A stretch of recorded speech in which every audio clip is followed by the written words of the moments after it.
Calling this hearing of the City Council's Ways and Means Committee to order. For the record, my name is Kenzie Bach. I'm the District 8 City Councilor and also the Chair of Ways and Means. And this hearing is being recorded. It's being live streamed at boston.gov/city-council-tv. It's also broadcast on Xfinity Channel 8, RCN Channel 82, and FiOS Channel 964. This hearing is part of a review process of about 35 working sessions and hearings that the Council conducts during the budget season to hear from all of our departments. As we consider the proposed budget. And we do encourage folks to come and testify and share your thoughts publicly in the Zoom here. You can sign up if you go to boston.gov/budget-testify. You also can submit a video there, which we can play at the end of hearings. You can send us written testimony at ccc.wm@boston.gov. And on June 3rd at 6 p.m., we'll have a dedicated public testimony hearing where you don't have to wait. You can just, we'll jump straight into the public testimony portion that evening. So that's next Thursday night. You can also informally tweet us your questions using the hashtag BOSSBudget, that's BOS budget. And to see our whole calendar, if you go to boston.gov/council-budget, you can see all the hearings that remain. There's still quite a number over the next few days. Today's hearing is on dockets 0524 to 0526, orders for the FY22 operating budget, including annual appropriations for departmental operations for the school department and for other post-deployment benefits. Docket 0527 to 0528, orders for capital fund transfer appropriations. And docket 0529 to 0531, orders for the capital budget, including loan orders and lease purchase agreements. That's the whole bulk of budget filings, but today's actual focus area will be the Boston Fire Department. And we're very pleased to be joined by Commissioner John Dempsey, and also Deputy Chief of Operations Bernard Tully, Joe McMahon, the Deputy Chief of Support Services. We've got Kathleen Judge, the Deputy Commissioner for Administration and Finance, and also Connie Wong, Deputy Commissioner for Labor and Legal. Commissioner, if I got any of those titles wrong, feel free to correct them in your remarks. I'm also joined here by my colleagues, Councillor Ed Flynn of District 2, Councillor Michael Flaherty at large, and Councillor Liz Braden, District 9, along with Councillor Anissa Asabi-George at large. And I do just want to also note the presence of John Soares, President of Local 718, and thank him for the written testimony the local submitted, and look forward to hearing from him in public testimony as well. Yeah, without further ado, Commissioner, I'll pass it over to you, and happy to hear from you and your team, and then we'll jump into councilor questions for the department. Okay, thank you, Madam Chair. First, I would like to thank Mayor Kim Janney for her support of the Boston Fire Department. I would also like to thank the mayor's staff and the Office of Budget Management for their diligence and insight as we prepare for FY22 budget. I would like to specifically thank Jim Williamson, Marianne Peckham, and David Urkovich for their assistance. I would also like to thank my budget team for composed of Deputy Commissioner of Admin and Finance, Kathleen Judge, and Senior Budget Analyst, Bill Zah, for their hard work they put into this year's budget process. I would also like to thank my command staff members for their work in assisting me with budget preparations for today's hearing. Acting Chief of Operations of Field Services, Bernie Tully, Chief of Operations for Support Services, Joe McMahon, and Deputy Commissioner for Labor Relations, Human Relations, Resources, and Legal Affairs, Connie Wong. And I would like to thank the City Council for your continued support of the Boston Fire Department and for holding this hearing on FY22 Fire Department budget. The past year has certainly presented many challenges for all of us, including the Boston Fire Department. We maintained full operations and continued to provide the highest level of public safety protection and services to the residents and visitors of the city of Boston. My thanks to all my firefighters and staff who showed up every day to do their job despite all the COVID-19 risks. As we get underway for the upcoming year, FY22 will be an important year for us on multiple fronts, particularly as we reopen many sectors of the economy and are returning many employees to the workplace. We must continue to monitor public safety and in a new post-COVID environment. The rest of our civilian staff who have been working remotely during the past year will be returning to workplace soon. Safety and the well-being of all BFD members, both uniform and civilian, remains a top priority. The mission of the BFD is to provide fire suppression and emergency services to the citizens of the city of Boston. Continued evaluation, updating, and training of tactics and strategy must always be maintained. We will also continue many of the initiatives that make the Boston Fire Department an efficient and first-rate operation. My goals will focus on the following areas. 1, health, safety, and wellness of all our firefighters and members. 2, maintain and upgrade the department's infrastructure, for example, the firehouses, apparatus, equipment, and IT connectivity. 3, continue the HR workplace trainings that were implemented and to expand on these trainings throughout the department. This training includes respectful workplace, sexual harassment, and suicide prevention. And 4, expand our firefighter outreach and recruitment efforts. And finally, 5, development of a fire cadet program. Along with putting out fires and responding to emergency incidents, we also need to focus on the administrative and HR side of management and leadership. That will be a key focus of my administration that will continue the progress we have made so far in ensuring that the BFD is a welcoming and safe work environment for everyone. I am also committed to ensuring the safety and dignity of all firefighters, including women and minorities. One of the main focus points is on officer accountability. Each company officer is responsible for the safety and behavior of each firefighter under their command.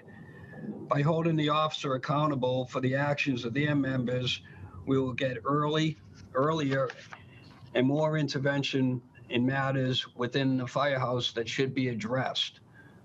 On other fronts, our infrastructure is taking shape. The Safety, Health, and Wellness Division continues to do great work. I will address some key highlights in these areas in turn. So, knock and talk program. Many of you counselors have asked on that program. So, the knock and talk program, or the city's post-overdose response team, which is also called PORT for short, is composed of trained, certified BFD recovery coaches and harm reduction specialists from Boston Public Health Commission.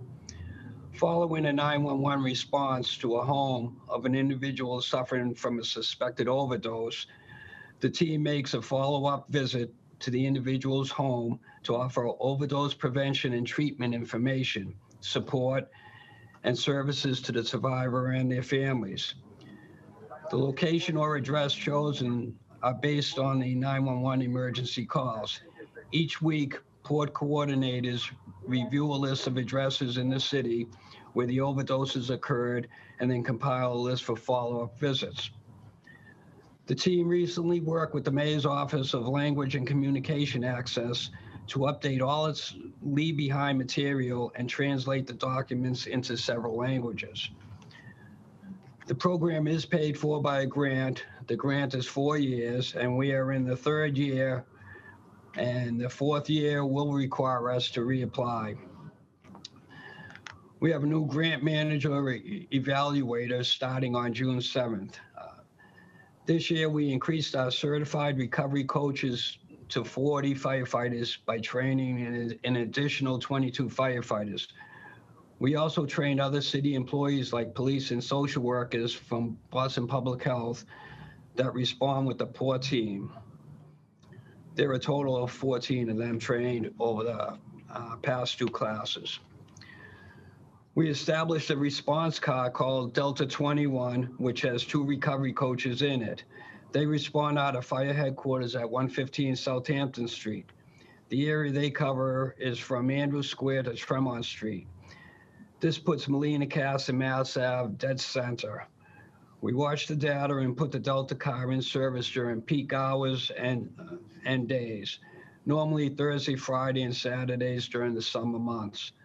The Delta car is also used on Monday and Fridays for transporting patients from the paths program, which is providing access to addiction treatment, hope, and support at 774 Albany Street, 2 residential treatment locations, and administering recovery coaching at the same time. The benefit of the Delta car is that we are practically on scene for overdoses happening at Molina Cass and Mass Ave. We are reducing the number of responses from the fire companies in the district so they can respond to other incidents. It has been proven to be very effective. We do, on average, over 400 follow-up visits annually. Safety, health, and wellness. The safety, health, and wellness of all my members remains a top priority for me. I am focused particularly on the mental health issues faced by firefighters. The Boston Fire Department has a robust employee assistance program. We also have a critical incident stress management team and a peer-to-peer support network. These programs provide a significant support resource for our members. We have also worked with researchers that are looking at post-traumatic stress disorder among first responders. In the coming year, we are planning suicide awareness training. Last October, we held the first of its kind female O2X program at Moon Island for all our female firefighters and fire alarm operators, and we invited neighboring community fire departments to send their female firefighters. O2X is a health program run by former Navy SEALs. The focus is on physical conditioning, nutrition, sleep habits, and stress reduction, and this class was specifically tailored for women. Besides getting all this amazing training, it gave the female firefighters an opportunity to network with the out-of-city female firefighters and allow them to be in an all-female environment. The feedback was amazing. We will be looking to conduct more training similar to this in the future. Switching to Firehouse and Apparatus updates. With former Mayor Marty Walsh's support, we embarked on a significant apparatus replacement program. We have now replaced all our frontline apparatus with engines and ladder trucks that are designed to better work with the city's physical street layouts. As a result of new apparatus, we have been able to revitalize our reserve fleet. We will continue to invest in new apparatus following our replacement plan schedule that calls for the replacement of 3 engines and 2 ladder trucks on a rotating yearly plan that will replace older apparatus, ensuring that no frontline apparatus is older than 7 years and any spare apparatus not older than 10 years. We currently have 33 frontline engines and 21 frontline ladder trucks. During this current fiscal year, we will be taking delivery of 3 engines, 2 ladder trucks, and 1 heavy rescue truck. A replacement program in place will ensure our firefighters have functional apparatus and spare apparatus to protect the city and its residents and save money at the same time. For the replacement of firehouses, I'm happy to report that Engine 42, Rescue 2, and Eggleston Square is nearing completion. Many thanks to the construction workers who have found a way to stay on schedule despite the setbacks by COVID-19. We hope to move in by September of 2021, this September. Engine 42 and Rescue 2 will be a state-of-the-art firehouse with the latest in design, particularly in protecting the safety and health of our firefighters from cancer-causing carcinogens. The firehouse will also be very energy efficient and will save on utilities over time. Every green consideration has been taken into account. With the city's support, we will next replace Engine 17, Ladder 7 on Meeting House Hill. We are currently working on the design phase of this new firehouse. We are planning a rehab of Engine 33's firehouse on Boylston Street. We will start the design bidding process and improvements when the funding has been appropriated. We are negotiating a land swap with Wentworth Institute of Technology for a project that will result in Wentworth building a high-rise building with a firehouse on the bottom floor similar to Engine 10 at Purchase Street. There have been preliminary drawings which look very good. There is a large amount of work taking place at Fire Alarm and more to come. We anticipate receiving bids on a roofing job, which includes a radio antenna construction project in July of 2021 and start construction in September of 2021. We have been working with the Muddy River Improvements team. We are not expanding parking and have no intentions of trying to do so. A request will be submitted for community input to spend $20,000 allocated to park improvements, such as new mature trees, miscellaneous planting, and improvements to Mother's Rest Park area. The work being done in that area is from the Muddy River Improvement Project. So all our infrastructure work is focused on energy efficiency and cost savings. An example is our HQ boiler replacement project. We have already seen as much as 20% efficiency in energy consumption. For future projects, we hope to start the design process for Engine 3 by the end of fiscal year 2022. We will also continue with the department's project of industrial cleaning of our firehouses. We are able to complete 3 to 4 firehouses each year. As we continue the industrial cleaning program, we find other ways to make improvements that will benefit our firefighters. We continue to install greater privacy partitions in the bunk rooms of each firehouse as they are industrially cleaned. These consist of 7-foot high, 4-inch thick partitions between each bunk, each with its own sliding door with a locking mechanism to afford greater privacy for each firefighter. In our facilities improvement plan, we prioritize those firehouses with permanently assigned female firefighters. These programs and improvements will continue until all firehouses are completed.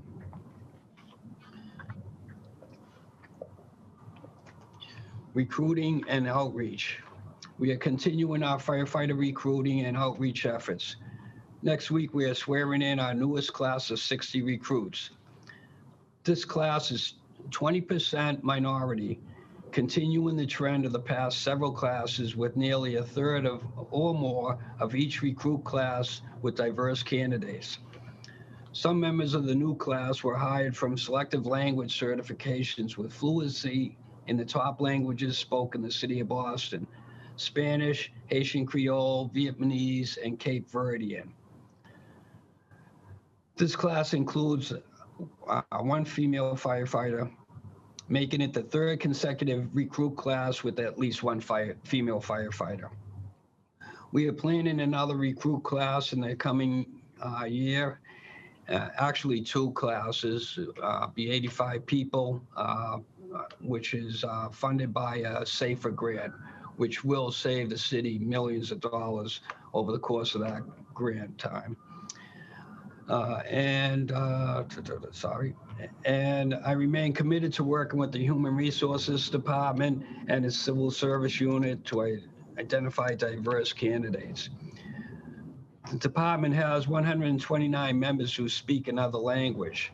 Our members are in instant communication with our fire alarm office. If language interpretation is needed, our fire alarm operators will connect our field personnel with an interpreter. We also work with the city's language and communication access department to train our members of the department on language access.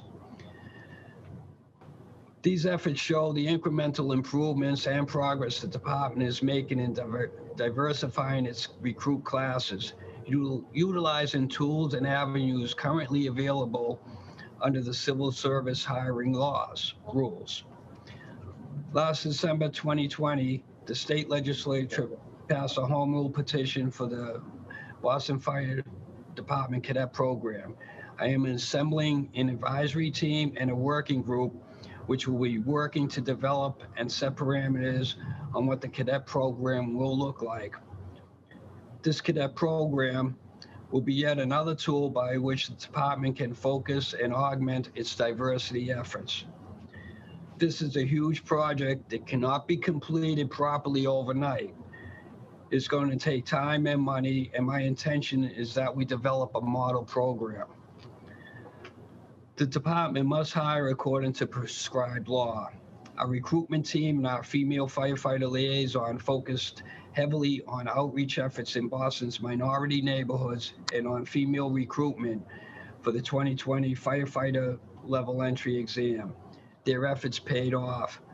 The percentage of Boston minority and female candidates increased from the prior 2018 exam. This is due in large part to the efforts of our recruitment team. The department has been expanding its outreach and recruitment activities. For our recruitment efforts, the department has a two-pronged strategy. One, conduct outreach and recruitment to eligible age women and people of color at recruitment fairs through local civil and community organizations and institutions and with veteran organizations. And two, create a pipeline for future candidates by engaging with Boston's youth through the BFD's Teen Academy, the department's community enrichment program, and other fairs or conferences targeted for young Bostonians. The department's diversity recruitment officer continues to identify interventions in schools, military recruitment offices, and other youth engagement venues to get to a diverse population before they enter into a military service. We are hopeful that we will be able to attract diverse recruits after they return from active military service. Youth engagement recruitment efforts are important because it allows the department to share information with the city's teenage population about pursuing a fire service career with the Boston Fire Department through mentorship, career counseling, and on-the-job training. Some of the department's programs include the following: Boston Fire Department Teen Academy, a summer program in partnership with ABCD and the DYEE Summer Works program for the City of Boston youth between the ages of 14 and 18. To get an inside perspective of the Boston Fire Department. We also provide mentorship and leadership training skills for these youth. Last summer, despite COVID-19, we successfully held the Teen Academy program in person for 60 Boston teens with no COVID illnesses. We are currently underway to plan for another summer for up to 60 students. We have also engaged more youth through the BFD's Community Enrichment Program, a basketball league for Boston youth in the city's minority neighborhoods. The program was created several years ago and is organized and run by two minority Boston firefighters, providing the youth with mentorship and showing them a career path in the fire service and public safety. Partnership with the Boston Public Schools and its ROTC program to engage with high school students from every school to work with military recruits on fire education, military careers, fitness, and career counseling. It is also a good outreach tool for the department's Teen Academy program. We also continue to attend community meetings, job fairs, and other outreach events in every community in the city of Boston. Our recruitment officer has continued to focus on veteran recruitment and veteran outreach to help identify and zero in on our demographic-specific recruitment strategy. The recruitment officer works with the city's Veteran Services Department as well as with the state counterpart. We have also conducted outreach and recruitment with a number of veterans organizations and military recruitment programs, including PAYS, a program that helps identify local and Massachusetts veterans who are transitioning out of the military. Recruit Military, a military recruitment partner that holds career fairs with a focus on veterans, enabling the department to tap into their database to help identify qualified veterans for our recruitment efforts. Hire a Vet, which specializes in career fairs and employment opportunities for veterans, and Boston area military recruitment stations. HR and respectful workplace training. The department continues to work on the recommendations of the Hodge investigation report provided. We have already begun some of this work prior to issuance of the report and will continue working on the recommendations outlined. We have conducted a number of HR trainings over the past several years. In the last year, the department worked with RPM Solutions to provide anti-harassment training to every firehouse and all firefighters of all ranks. RPM Solutions is the vendor retained by the city and the department to develop a program to conduct training for all firefighters on every group in every firehouse. Even with COVID-19, we conducted and delivered this training in person with smaller class sizes and adhering to social distancing guidelines and other safety measures. To date, we have trained approximately half of the firehouses. With COVID restrictions lifting, we anticipate that we can now ramp up these training sessions and complete it sometime this fall. We also presented continuing respectful workplace training to all first-line officers at Fire College, and plan a more robust and in-depth training for the department's junior officer leadership training program for newly promoted lieutenants. On other fronts, the department will continue to work on the following. BFD's rules and policies are undergoing review. I plan to convene a rules committee to focus on this revision. Draft rules such as the BFD's anti-harassment rule, Rule 1841, have been revised and will be working with the union on its adoption. A non-fraternization policy is being worked on. The department's HR director will continue to work with the Deputy Commissioner for Labor Relations, Human Resources, and Legal Affairs to develop and conduct additional anti-harassment and respectful workplace training for the entire department and will assist with internal investigations. The job duties of the diversity recruitment officer and the female liaison will continue to be monitored by the HR director under the direction of the deputy commissioner. Our female liaison appointed in 2018 continues to build strong relationships with all female firefighters and fire alarm operators within the department. All female firefighters have now had the option of female bunker gear. They have all been given female work uniforms, and all females are being fitted for dress uniforms. A seamstress was hired to make these dress uniforms. I believe we have a strong team in place to make the necessary changes. With the administration's support for additional staff and resources, we will be even better positioned to implement plans going forward. I am proud of all the progress the department has made. We will continue all this work. Lastly, on behalf of the Boston Fire Department, thank you for your time and support. And I'm now open for any questions.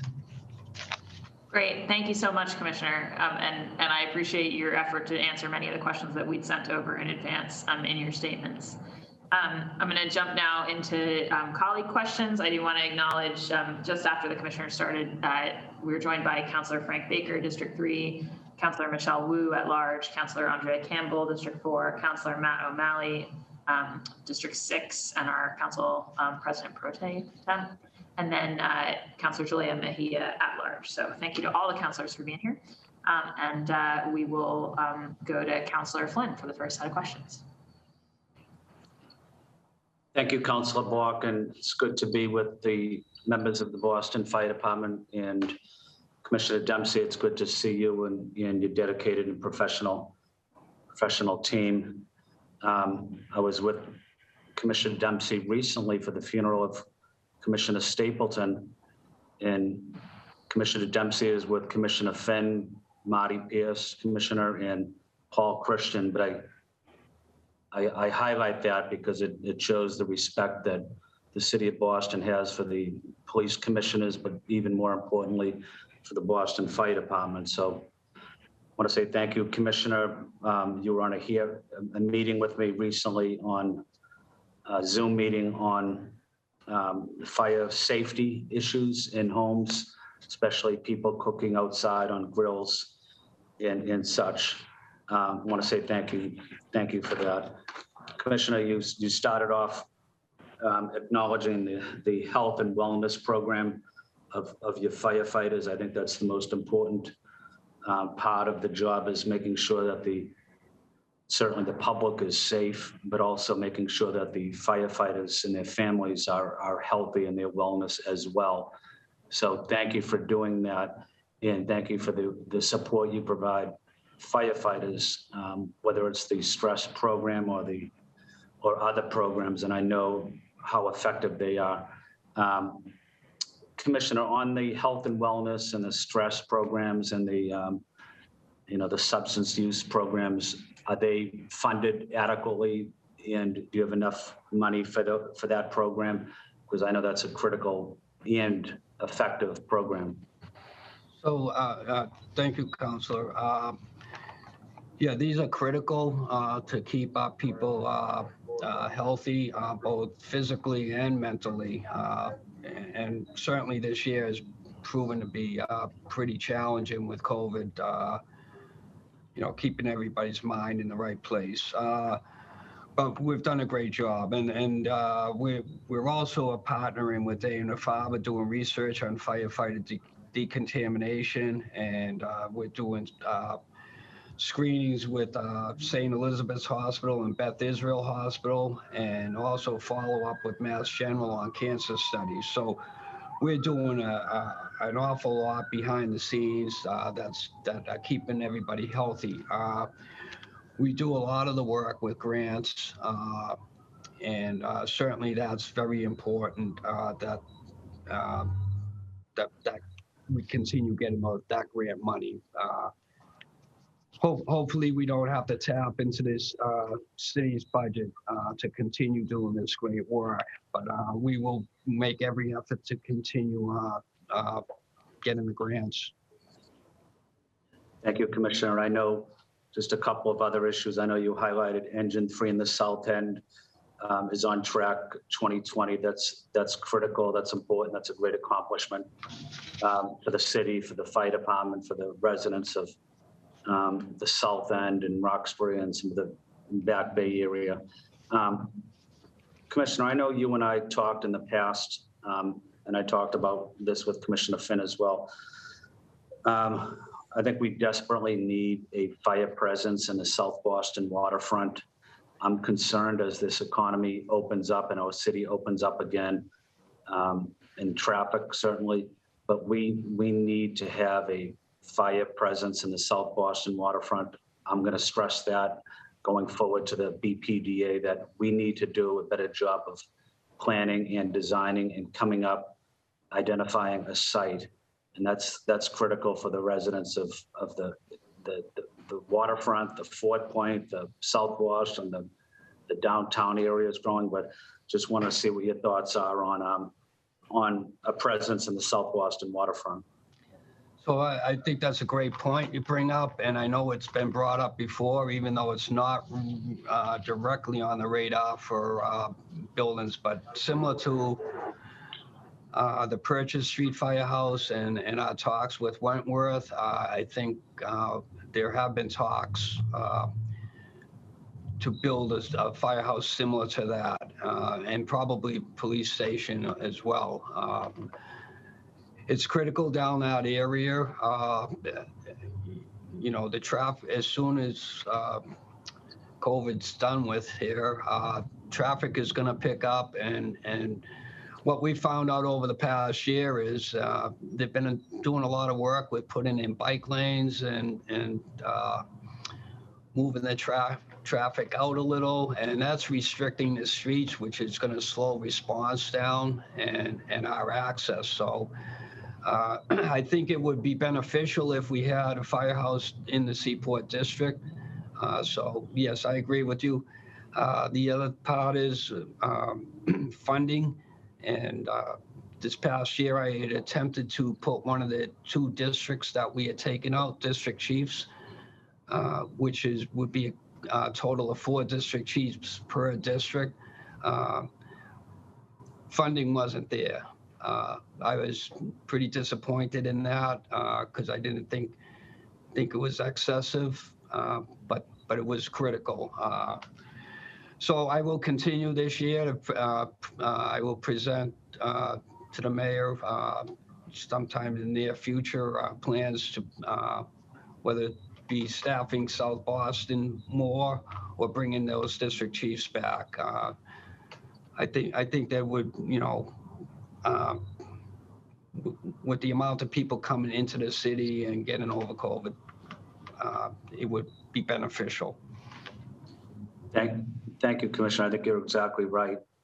Commissioner, the Boston Fire Delta car that was previously responding to drug overdoses in the Mass Ave Albany Street area was very effective. Are we able to reestablish them? Yeah, so the what happens with that is we look at all the data, and in the wintertime, we don't stand it up because the numbers are way down. So summertime, the numbers are way up. We will be starting that probably within the next 2 weeks. It has been very effective because, like I said, when I was just mentioning, a lot of that problem, those incidents are right out in front of our headquarters, and they're right on scene. So the response time saves lives, and not only that, they're getting the recovery coaches. So we're able to also do the follow-up visits, and we're hoping that people get on the right track. I know it's a very difficult problem for each individual who's dealing with that. So, but we'll do our best and continue that. And we're looking at the numbers daily, and we will be putting that back.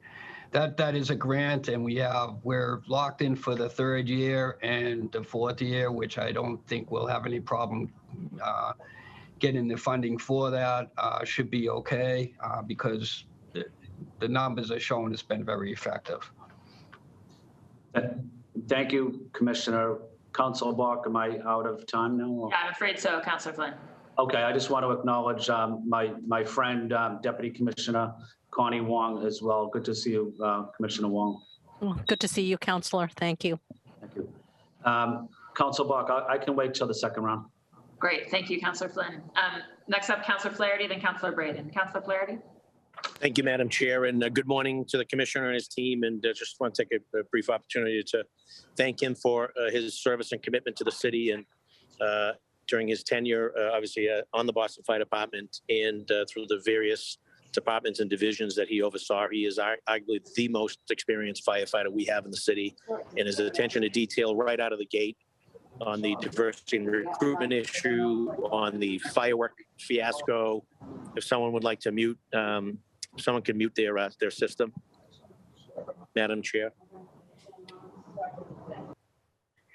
I think we're good, Councilor Flaherty. Very good.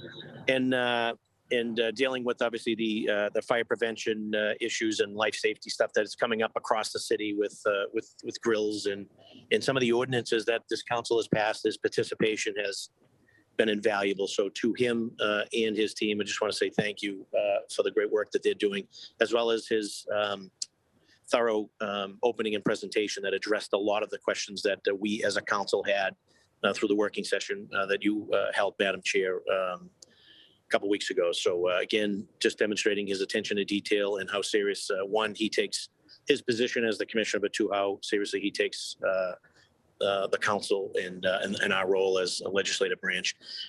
My two big issues, obviously, that everyone's familiar with and that this acting administration has not addressed yet is we're down 2 chief cars. We've got a gas pipeline out in the southwest corridor, and we also have the Longwood Medical area, our hospitals, the epicenter, arguably, of our city. And with restoring those 2 chief cars, we also get the benefit of added diversity in decision-making positions with respect to deputies, captains, lieutenants, et cetera. So for whatever reason, and I know it started with a punitive response from the Menino administration, but we now have an opportunity through our commissioner to restore those 2 chief cars. I'm going to have an awful hard time voting for this budget unless I get at least one of those chief cars restored. So would like to get the commissioner's thoughts and opinions on those 2 chief cars that were eliminated, more political, more punitive and political innate reasons in nature, as opposed to life safety and really looking after the folks in the southwest corridor with respect to the gas pipeline, and looking at our very precious Longwood Medical area and our hospitals. And second piece, obviously, is despite the pandemic and the great work that you guys did during the pandemic as our first responders and a significant number of your members came down with COVID doing their job. They didn't have the opportunity to work from home. They had to respond to those 911 calls, which arguably were very voluminous throughout the pandemic. But in addition to that, real estate hasn't stopped and residential closings haven't stopped. So what is it that we can do, Commish, to help you and give you the resources in your team, particularly in fire prevention and when folks are trying to get a certificate of occupancy and C of O in the carbon monoxide and the smoke detectors? I know that that division in particular is understaffed and overworked and just trying to keep up with the flow. And as we continue to open up, you're going to start to see more real estate activity happening. And we need to make sure that, those real estate transactions and/or, buildings that are seeking C of O so we can get people into homes keeps up with the pace of that. And I know that they're inundated. I know I get calls regularly with respect to helping folks kind of get an expedited inspection. So what is it I think that we can do in this budget? Because if it's not in this budget, I can't back that. We're seeing a budget where we have a bloated transportation situation with our Boston Public Schools. We got unlicensed counselors. We boast of sort of being environmentally sound, but we don't have a bona fide tree planting and tree pruning division. We got one guy that farms it out, and good luck getting a tree pruned or a tree planted. You got to get in line. It's a minimum probably 15, 18 months. So this budget has lots of issues, and I've got lots of concerns with it. But as it pertains to sort of the fire department portion of the budget, I need to see a chief's car restored. And I also need to make sure we have resources with respect to fire prevention so that we can continue to keep up with the flow as we continue to open up our city. So that's it in a nutshell. And this isn't on you, Commish, because I know the great work that you do and your attention to detail. But there's a couple issues here that need to be addressed for me to turn around and be willing to support this budget, in addition to some of the others that I've mentioned, and there's more. So this acting administration is aware of these issues because they have participated in these hearings. They know that we're down 2 chief's cars. They know that we have an opportunity in the backflow supporting those 2 chief cars that we could add instantly. We could add significant diversity in decision-making positions, but everyone wants to continue to ignore that.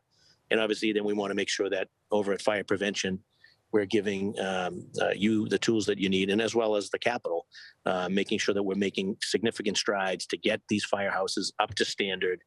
Many of them are in horrific condition due to the Menino administration ignoring the building conditions and making sure that you have the equipment and the most up-to-date technology, life-saving technology, quite frankly, for the public and also for your members, keeping your members safe. And you've made that a priority, obviously, in your tenure as the health and well-being of your members. So I appreciate the work you do. Look forward to listening to the answers, but I'm going to draw the line in the sand here, and I'm going to ask for that we have those 2 chief cars restored and that we have fire prevention adequately funded and staffed so that we could keep up with the flow. Thank you, Commissioner, and thanks to your team, and thank you, Madam Chair. Thank you, Councilor. I will. I had written up a proposal for both district chiefs, both cars, car 10 and car 5, to be restored. I can resubmit that and those numbers. As far as fire prevention goes, yes. So COVID didn't slow down the sale of property in the city. In fact, it seemed like it picked up. They do an astronomical amount of inspections with that. They're doing roughly 60 a day, which is huge. No other town close to us probably does 60 a month, let alone 60 a day. So we're pretty tapped over in fire prevention, and I could use more personnel over there. What we have done is to move some people from other units over there to help them out to catch up.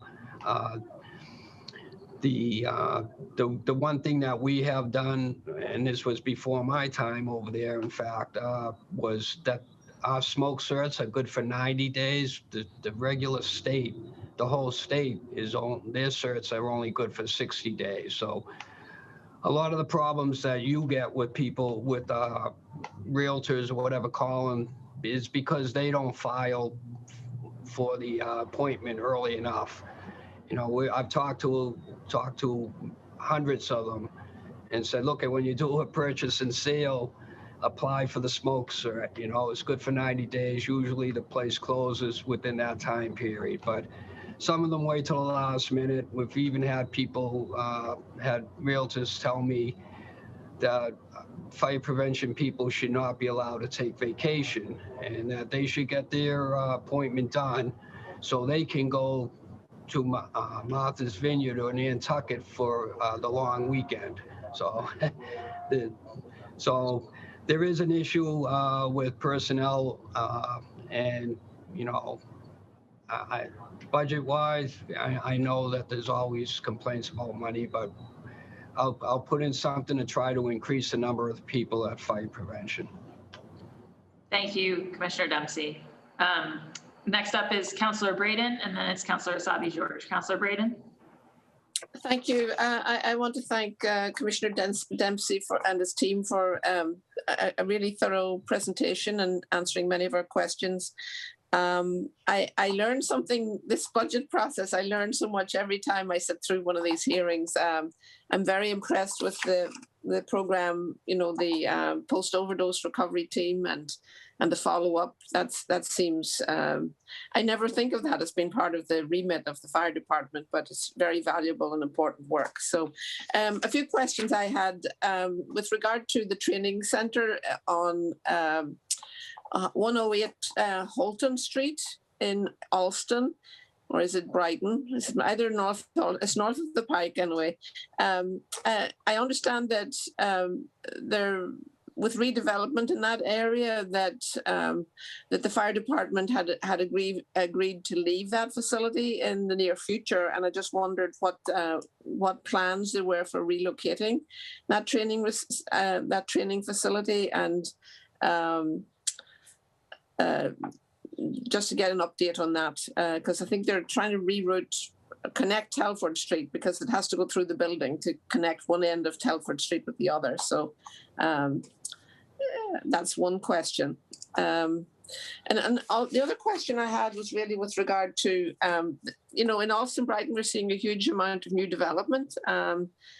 I think we're looking at like 10,000 new units of housing, and at the moment, you know, in built already or in the permitting process.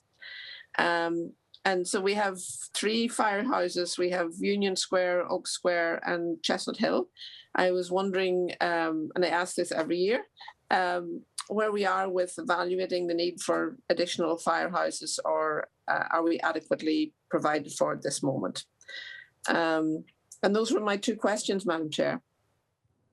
Okay, I'll jump right into the Holton Street. That's where our Special Operations Command runs out of. Hazmat, tech rescue, all that type of training and support. So Harvard was allowing us to use that building. We just maintained the property but they're gonna raise that building at some time in the near future, and we've been asked to leave by, I believe it's September 2022. So we're actively now looking for a place where the Special Operations Command can relocate. We are tight on space, and they need a lot of space. So that's where we stand on that. I'm sorry, can you give me on the questions on the 3 firehouses? Were you Yeah, asked? with all the development in Alston Brighton, I'm sure you seem to be very data conscious. So I'm just wondering, in terms of in light of all this new development, are we adequately provided for with firehouses in Alston Brighton? Oh, I mean, that's a good question, but not to.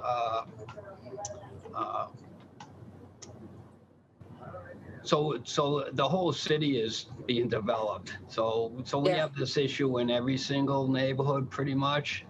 There's housing going up everywhere. Every single vacant lot they're trying to build on right now. So, I mean, I think we're doing a great job in response, but somewhere in the near future, we're going to be pushed to limit. So everything is funding and trying to expand would is something we're looking at, but I don't see that happening anytime soon. I just, we could use 1,000 more firefighters. And I know that's not going to happen. So I'm just trying to be realistic. And if we see things pick up in Brighton, we'll certainly look at whether, even if we need something temporary out there, we could arrange for that. But at this time, we're maintaining. Very good. Thank you. Madam Chair, that's all I had. Great. Thank you so much, Councillor Braden. Councillor Asabi-George. Thank you very much, Madam Chair, and thank you, Commissioner, for being with us this morning and giving such a thorough presentation and overview of the work of your department. I apologize that I am not on camera. I do have a couple of questions, but I want to follow up on Councillor Braden's question or remark that resulted in your response of needing 1,000 more firefighters. Is there an actual ask or request or appropriate number of additional firefighters we need to have an appropriately sized and appropriately responsive firefighting force? So, Councillor, right now we're having a hard time keeping up with the retirements. So last year in March, we put on 60 firefighters, which was great. I'm very grateful to Mayor Walsh for allowing us to do that right at the beginning of the pandemic. But when many states and cities were not putting on any classes, we were able to, and we got through the whole pandemic without any of those recruits getting sick. So that if we hadn't done that, we would have been another 60 people short. So we're just trying to keep up with the whole process, and that's difficult enough. It takes months to get a class on and get it through. So we're lucky if we get 2 classes through in a year. So we're going to continue to push. I don't have a number. I probably shouldn't be kidding on these calls, but I was kidding about the 1,000. No. So I understand and appreciate that the 1,000 is just, it was a point to emphasize a need. Yeah. So I am curious, and if at some point we could just follow up with what actually is the real need when we think about an appropriately sized department with frontline, firefighters. I also just, speaking of which, I just want to say that I'm thinking about you and the men and women of Boston Fire and the residents that were impacted. And I know several of your firefighters were perhaps injured yesterday. And so know that the city council's thoughts are with your members and certainly the residents that were impacted by yesterday's 7-alarm fire. Yeah, thank you. I appreciate that. So, and I, that's a good example yesterday of how well the Boston Fire Department is actually funded and maintained, and that we were able to have a 7-alarm fire. It's over 150 firefighters on scene. Not to mention how much apparatus was there and other support units. That just illustrates, and we didn't have outside people. We don't have to call in outside people to help. Yeah. So that's amazing. And without the resources we had yesterday, that could have been much worse. So thinking about, and I know my time is limited, and we want to move to other council colleagues for their questions. What is a couple of things I'd like to check in? What are the resources that we are missing or the potential gaps in services? Can you talk a little bit maybe about, or a few minutes about the drone pilot for scene assessments that I think is being rolled out, or at least there's some work around that. And then I do want to just, and I'll say it here, I have some concerns certainly around mental health issues and making sure that our first responders and your firefighters are getting access to the resources they need, both around physical wellness, but also mental health. And then there's some work happening at the state level around the presumption of exposure to whether it's infectious diseases, especially when we think about the work of your first responders, and then also the exposure to carcinogens and cancer-causing agents. So drone pilot, resources missing, just to consider me a supporter of mental health and physical health. And then if you could talk a little bit about maybe presumption of exposure. Okay, I'll try to cover all those. So as far as staffing goes, we have a table of organization and mandatory manning. So right now, every piece of apparatus has 1 officer and 3 firefighters on it. That's the minimum manning. So our staffing is good right now. The only time, other than we're trying to catch up on the retirements, and people retiring from injuries, including cancer, which is a good amount of people. I don't have the number right in front of me, but we would need more staffing, obviously, if we put, the 2 district chief cars back in service, if we're looking to, raise the amount of people over at fire prevention who do all the inspections, which helps the city build. And a lot of those inspections are required under Mass General laws. So, like daycare inspections, school inspections, elderly housing inspections. So, so staffing wise, yeah, we can always use more people. I'll have to look into, we'll have to do a survey, an assessment on that and see what we need if we expand the number of units we would like to, that I'm hearing here today. As far as the cancer, so our Safety, Health, and Wellness Division, they're doing an outstanding job. We got studies going on with Mass General, St. Elizabeth's, Beth Israel, all working along those lines. We have people looking at post-traumatic stress, suicide. Prevention is something that's coming to the forefront, and we're going to have programs on that. So we're doing a lot of work as far as that goes. Legislation-wise, I know there's something with the COVID-19 that's being proposed, and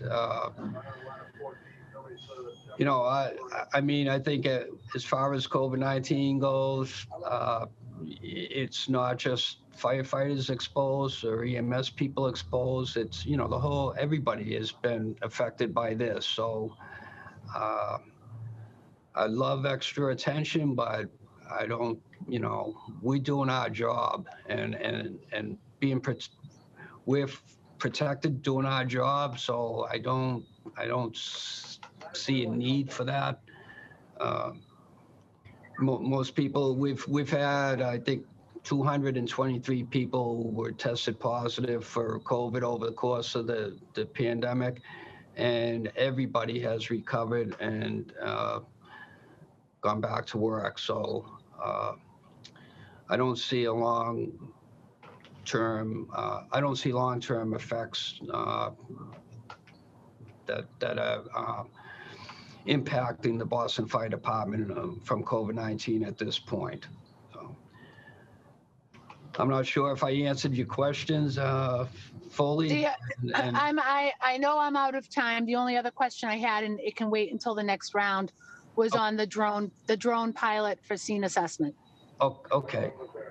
Thanks, Madam Chair. Thank you, Councillor Asabi George. Next up is Councillor Baker. And I should say that we were joined a while back by Councillor Lydia Edwards. So it'll be Councillor Baker and then Councillor Campbell. Councillor Baker. Thank you, Madam Chair. Good morning, Commissioner Dempsey. How are you today? I hope you're all right. Thank you, Council. In your initial statement, you covered a lot of what I was going to ask, and then also Councillor Flynn, you know, had asked about we're all concerned about the seaport, making sure that they have coverage down there. You had spoke about the district chiefs, that you're well aware of it and that you're advocating for that.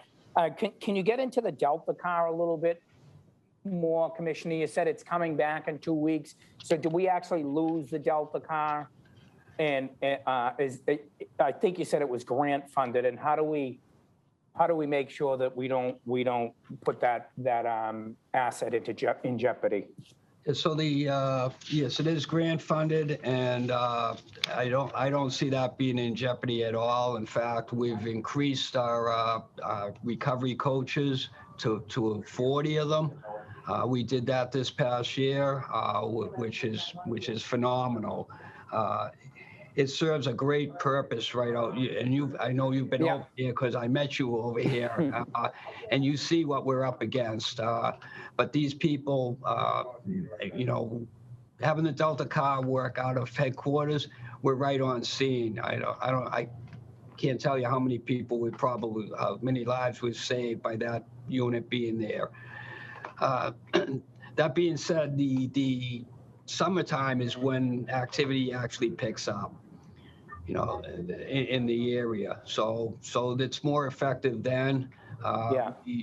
We pay overtime to staff that car, and it's all on grant money, but we have to watch, you know, that we have to use it when it's effective. And in the winter months, it's not as critical.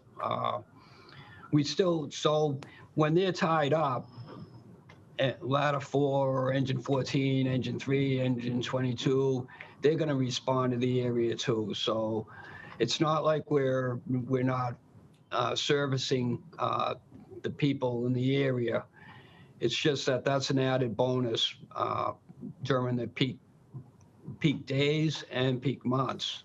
Yeah, and as we all know, we can all use the services. So is it the Delta car that responds? You talked about a follow-up on overdose response, like the next day or whatever. Is it Delta car that does that, or who does that?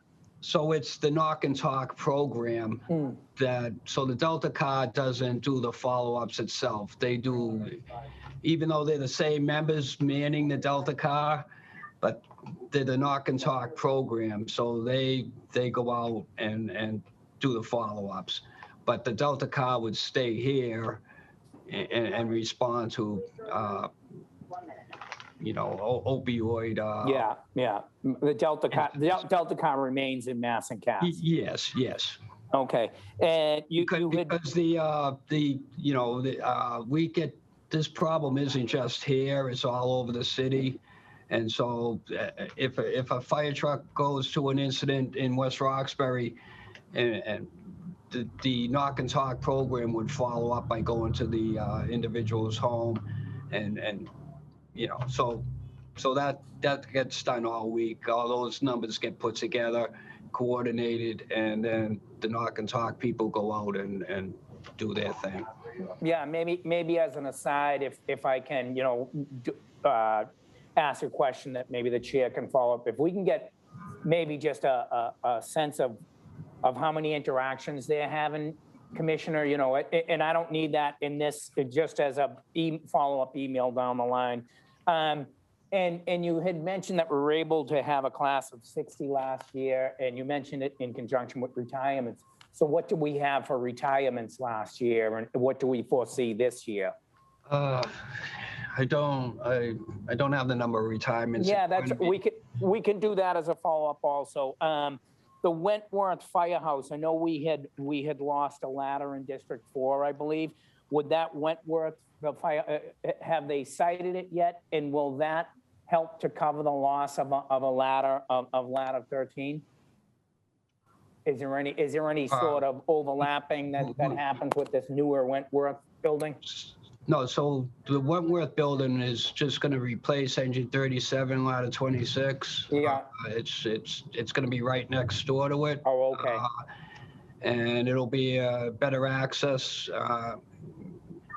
better space for us to get out of the firehouse, a bigger apron and everything, and it'll be a new modern firehouse, so we haven't lost a ladder truck, so I'm not sure. Oh, 13 in District 4, ladder 13? Oh, that was before my time. Yeah, years ago. I mean, yeah, way before my time.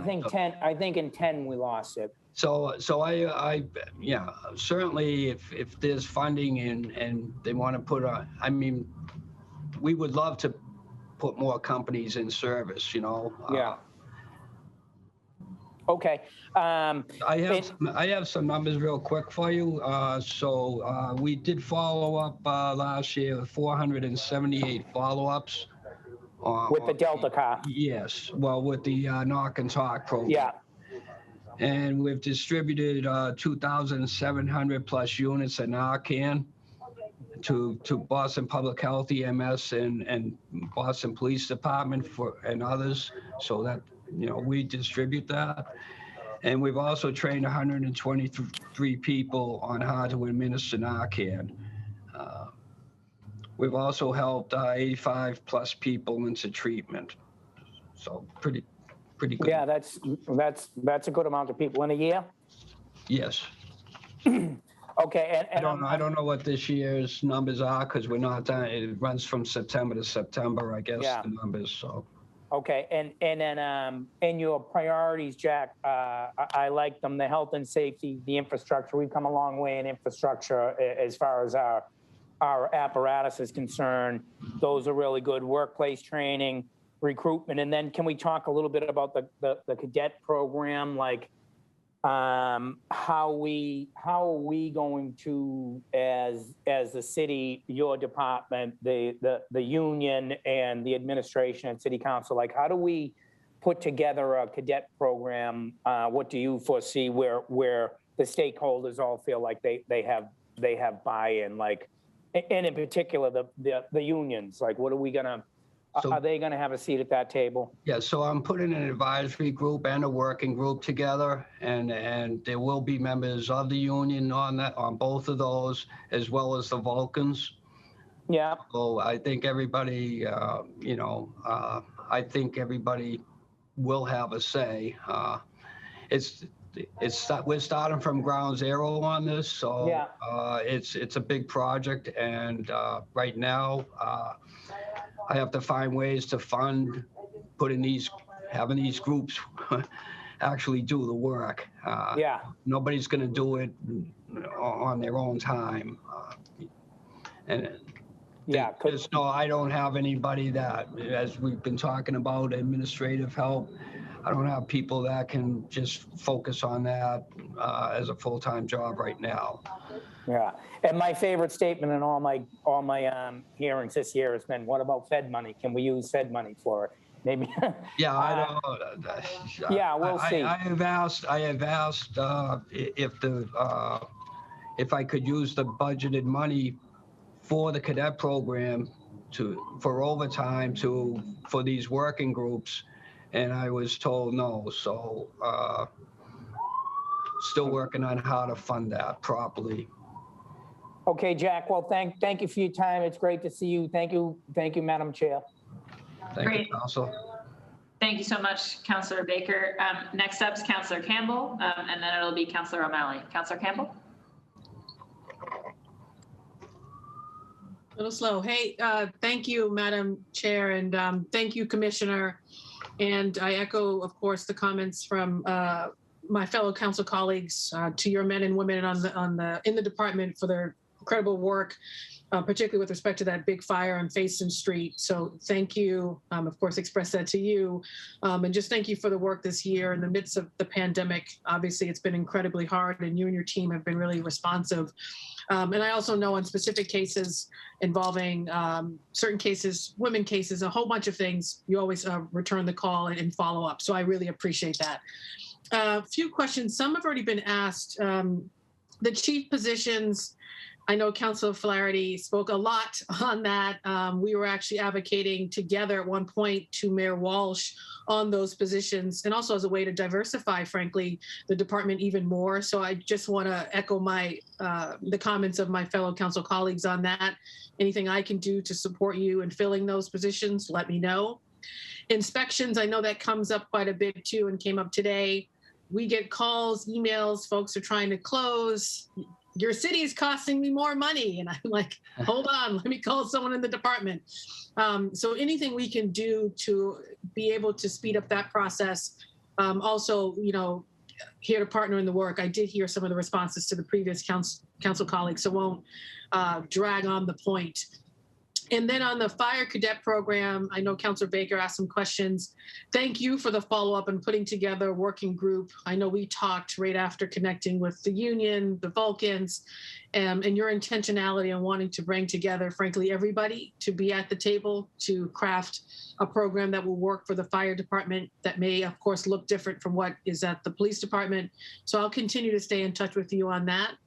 A couple of questions, or one in particular, is racial equity training. There was $500,000 that was, this might have been a budget or two budgets ago. Where are we with that? I did see a little bit in the presentation in terms of actual training for the department. I think it was $500,000. Has there been training? What's the status? I believe that would have been for the RPM solutions training, which was the respectful workplace training. And if that's actually what we're talking about, that training has been going on all year, and it's going to continue. But there were restrictions with COVID, so RPM Solutions, which was hired by the city, they picked that contractor. I didn't know this, so that's why what you're saying is. Yeah, so they wanted to. They were the ones specifically saying we need to cut back on people and time, and they had people coming from outside the city, from other states and whatever during the pandemic. So there was a lot of problems with timing and how to get these people in to do the training and whatever, but they specifically wanted in-person training, which I think is very important. By the way, that training has been been well received by our membership, which is great. And that's the feedback I'm getting from the instructors. So maybe we can follow up to get more. We'll continue that until it's done. Okay, maybe we can follow up and get more details, because I wasn't sure. There was just the allocation was made by the Walsh administration. I know it was $500,000 the council approved. So I think it might be the same thing. I'm not sure. So who selects the vendor? Is that through the Racial Equity Office? I believe it was City Hall. I'm not sure who at City Hall did that. It's just like, do what we say. Yeah, that's what I was doing. But no, in all fairness, the program's been really good, and you're never sure when you do something like this how it's going to be received. But Okay. Surprisingly, it's been very well received. So. Can definitely follow up to get a sense of just who's doing it, the curriculum, all of that, because this is the first I'm hearing about it. And I think it actually speaks to how important it is that departments also be connected to City Hall in a greater way when pushing for certain programs and initiatives to be run through the department. So we'll definitely follow up on that, Commissioner. Okay. There was an increase, a relatively small increase in your budget this year. And I think there was something in what we've received on getting back to pre-pandemic overtime. What's your overtime look like? What is that? Can you talk in more detail what that means? Maybe I can refer this to Kathleen Judge, who knows all our math on this. Kathleen, can you answer that, please? Hi, Kathleen. Always great to see you. And I definitely see Joe, Connie, and I'll go through the screen, but it's great to see you guys on here as well. Yeah, I'm here. Let me see if I can get the video to go. No problem. We can also hear you, so it's fine. Oh, wait a minute. Hey, good to see you. Yeah, you too. So the overtime has gone up. We actually did get an increase in the overtime because they restored it back to pre-pandemic. So we've got about $3 million more in overtime. We have seen an uptick in overtime as a result of minimum staffing. So they call it division strength. And in order to make sure, as the commissioner has described, that you have 1 in 3, which is 1 officer and 3 firefighters on every piece of apparatus, the third person in many cases of the firefighters is a person on overtime. So we are understaffed because, as the commissioner described, we're behind on replacing due to retirements. And we do see retirements in a couple places, usually in January. So right after they get their vacation awarded, they then retire. But we also see them in the summertime. And then, of course, there's mandatory retirements depending on your when you reach 65. So we are a little behind on that, and in order then to meet minimum staffing, we do have to incur overtime. What are the current numbers? So last year, this year, what are we talking about in terms of numbers? Let me take a look here. So I don't have them on the top of my head, but they are in the 20 million range. Okay. And we can follow up. Yeah, it's in your packet as well. I'm just trying to refer to it, but it has gone up. So in FY19, we had about 24 million. In FY20, we had 27 million. For the FY22 budget, they're recommending 25 million. Okay. This is helpful. All right, this is that's what I have for right now, and I want to be mindful of time. So I'll pass it on to my council colleagues to be respectful of time. So thank you, Commissioner, and thank you, of course, to your team. And Bernie, I see you as well. So thank all of you for being on, and of course to the men and women in the department. Thank you. Great, thank you so much, Councillor Braden. Not Councillor Braden, gosh, Councillor Campbell. Sorry, having one of the Irish in me. Gotta love it. Thank you, Kinsey. That's my cousin Andrea. Yeah, losing my mind over here. Next up is Councillor O'Malley, and then it'll be Councillor Mejia. Councillor O'Malley. Thank you, Councilor Flynn. Good afternoon, Commissioner Dempsey, to your incredible team. It's great to be with you. Obviously, I think all of us, I don't want to take up too much time, but want to acknowledge as all of my colleagues have the incredible bravery of Boston's brightest, the men and women of Boston Fire Department. All we need to see was a 7 alarm yesterday, and just the fact that guys were out there. It was an incredibly hot day, obviously incredibly dangerous work, and I'm just really grateful to all of your colleagues in the department, and know that we send our love and support and prayers during incidents like that, and they happen all too frequently. I don't have too many questions. I would also reiterate some of the statements that were made as it relates to staffing levels, particularly some of the chief positions. Count me in among the chorus to do what we can to advocate for that. Obviously, the city's population has grown, the city's real estate has grown, and we need to make sure that our public safety entities keep up with that. So I'm delighted to support that any way I can in my final year on the council and my final budget.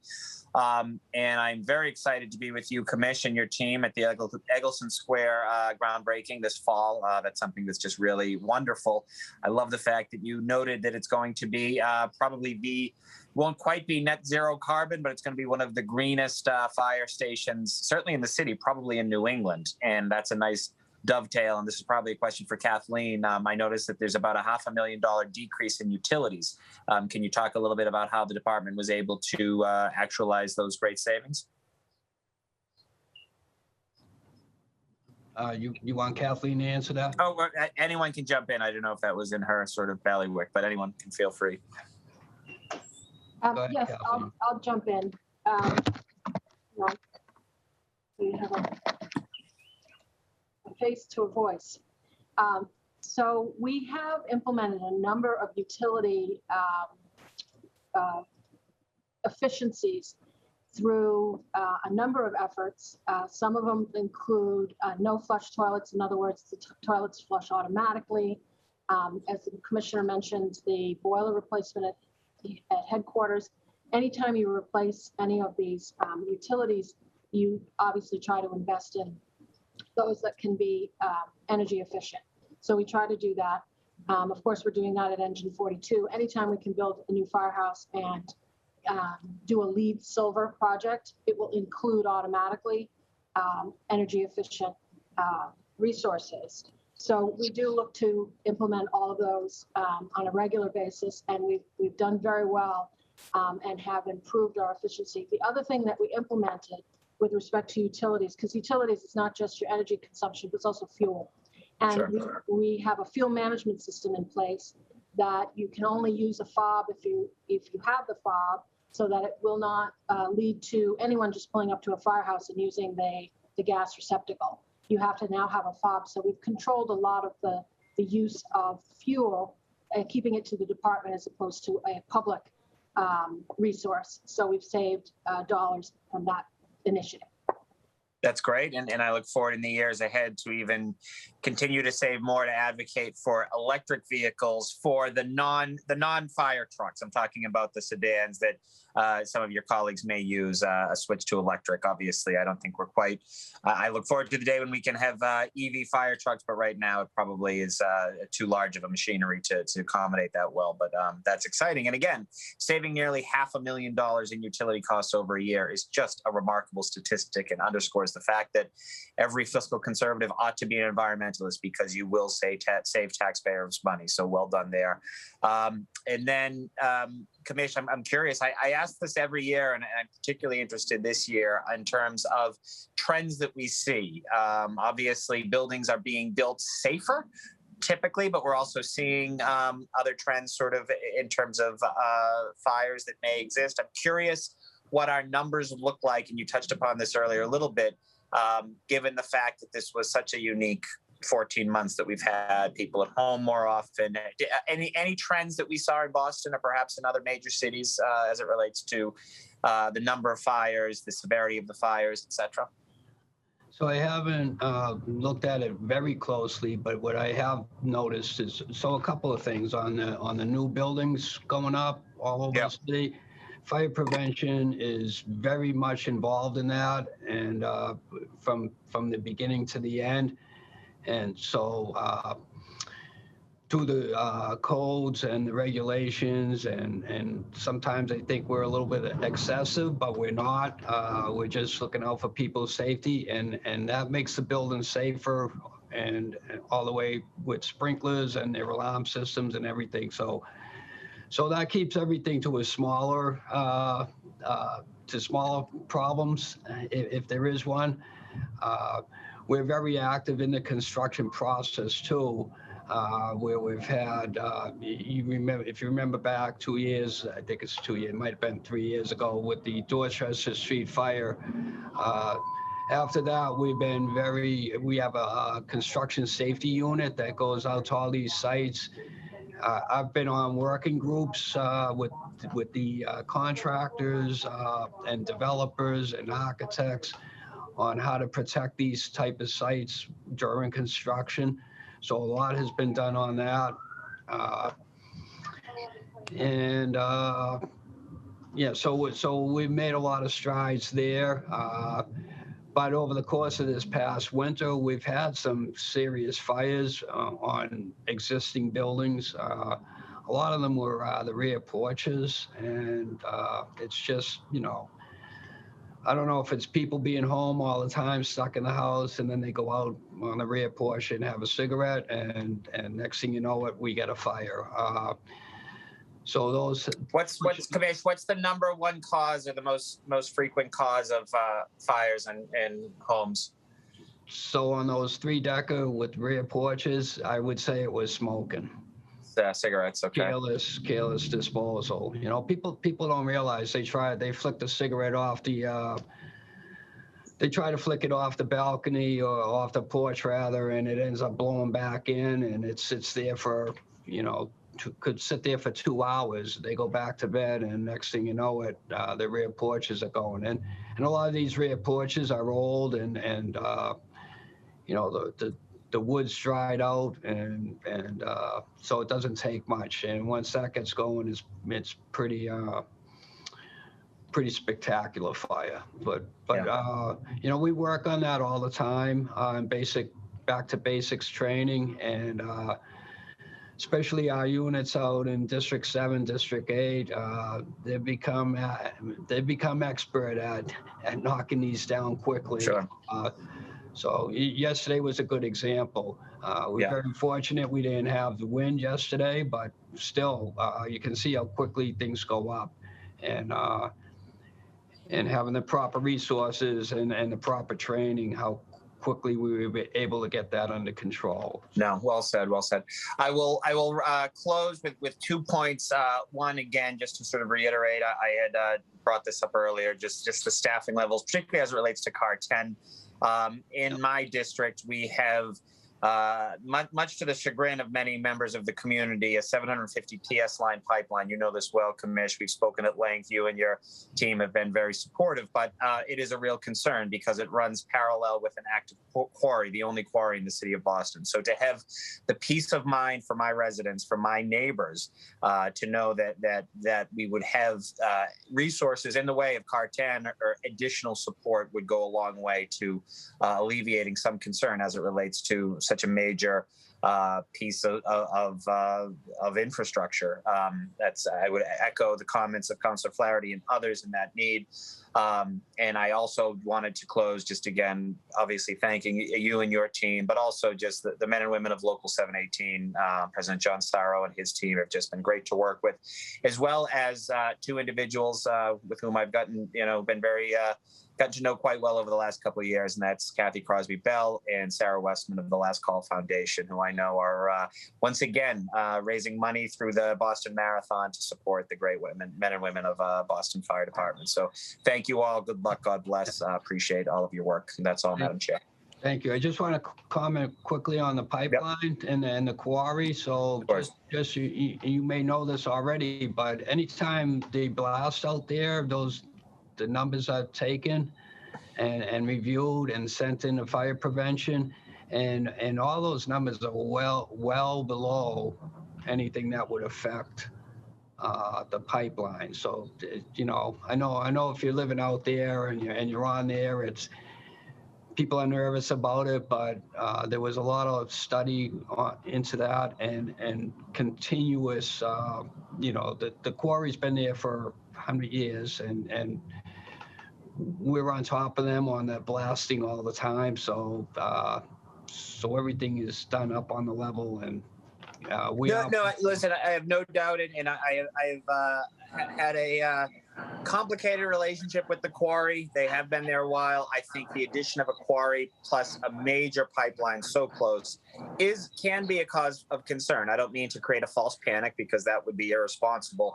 But we have seen similar situations, and that's a whole reason why I look forward to continuing to see the city move away from fossil fuels, as you have illustrated a great way that you've been able to do so, and as we need to do as a city. So I appreciate that. Thank you, Madam Chair. Okay, thanks. Great, thanks so much, President O'Malley. Next up, Councillor Mejia, and then it will be Councillor Edwards. Councillor Mejia.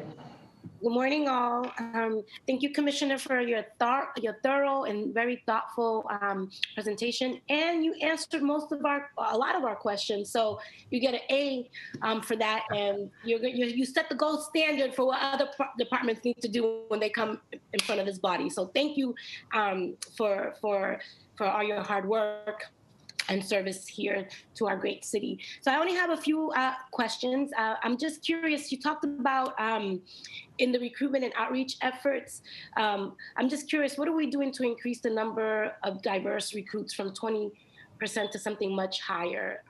You also mentioned that the percentage of minority and women candidates increased from the 2018 exam. And do you know how much that increased by? And then I have two more questions. I'll just throw them all out before my time runs. There are currently no women in the top 10 earners within the fire department, and only one person of color. So I'm curious, what are we doing to not only hire more diverse fighters, but to create more professional development opportunities through the force? And then lastly, I'm so encouraged and it's great to hear the number of supports for our first responders to address mental health and trauma. And I'm curious to learn how many members of the department have taken up these services and what can we do to ensure that everyone who needs these services are comfortable and to seek them, because I'm particularly curious because I know there's a lot of issues around stigma and mental health. So just curious how you all are dealing with that. And that's it. Okay, so let me start with the high earners. So the promotional system goal, in my opinion, is as fair as you can possibly get. Every person has given the same opportunity, same material to read, and if you put the effort in, you're going to get promoted. That's how it goes. It's a competitive thing, and it's got nothing to do, in my opinion, it's got nothing to do with anything other than hard work. You put the effort in.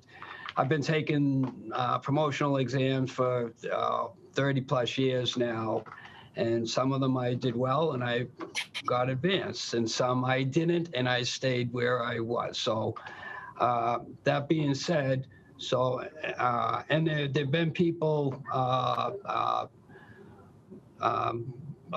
there've been black firefighters who reached the level of deputy chief and district chief and then they retire, just like the white guys, they retire, and you don't always, it's who's up next is going to replace them. It's not there's not a numbers thing like that. So that's very difficult for us to, we can't regulate that. And the beauty of our promotional system is that if you study hard and you come out number one, and then there's somebody retires or dies, unfortunately, and there's a promotion, you are going to get it. We don't care who you are. Mm-hmm. So it's got nothing to do with race or gender.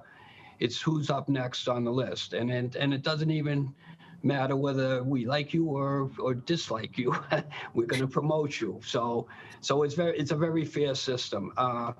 So these top 10 earners, and so let me explain that. Not all the money they receive to get to that top 10 came from just salary. A lot of that, I know a couple of the top earners, they're deputy chiefs, and granted, they do make good money, but they also do a lot of paid details, and that supplements, that pushes them way up, and their paid detail pay is not at the deputy chief rate, it's at the firefighter rate.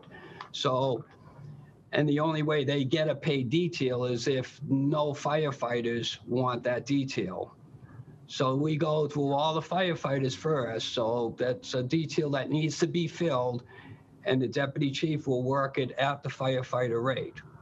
So these guys, so with the paid details, we have a lot of them, and anybody can, if somebody's that energetic and have that much, wants to, they can really, they can climb up close to the top of that with detail money. It's hard work, and I wouldn't, just like a police detail, I wouldn't do them, but they're go-getters. So these guys and women who are up there, a lot of that money comes from paid details, I believe, as well as their salaries. Certainly, if as a deputy chief, you're making good money, or a district chief. So just to clear that up. What about I lost track? So yeah, and what about in regards to the would you be able to talk a little bit about the increase from 2018 to now? How much it increased by? Yeah, I don't have the exact numbers. I know talking.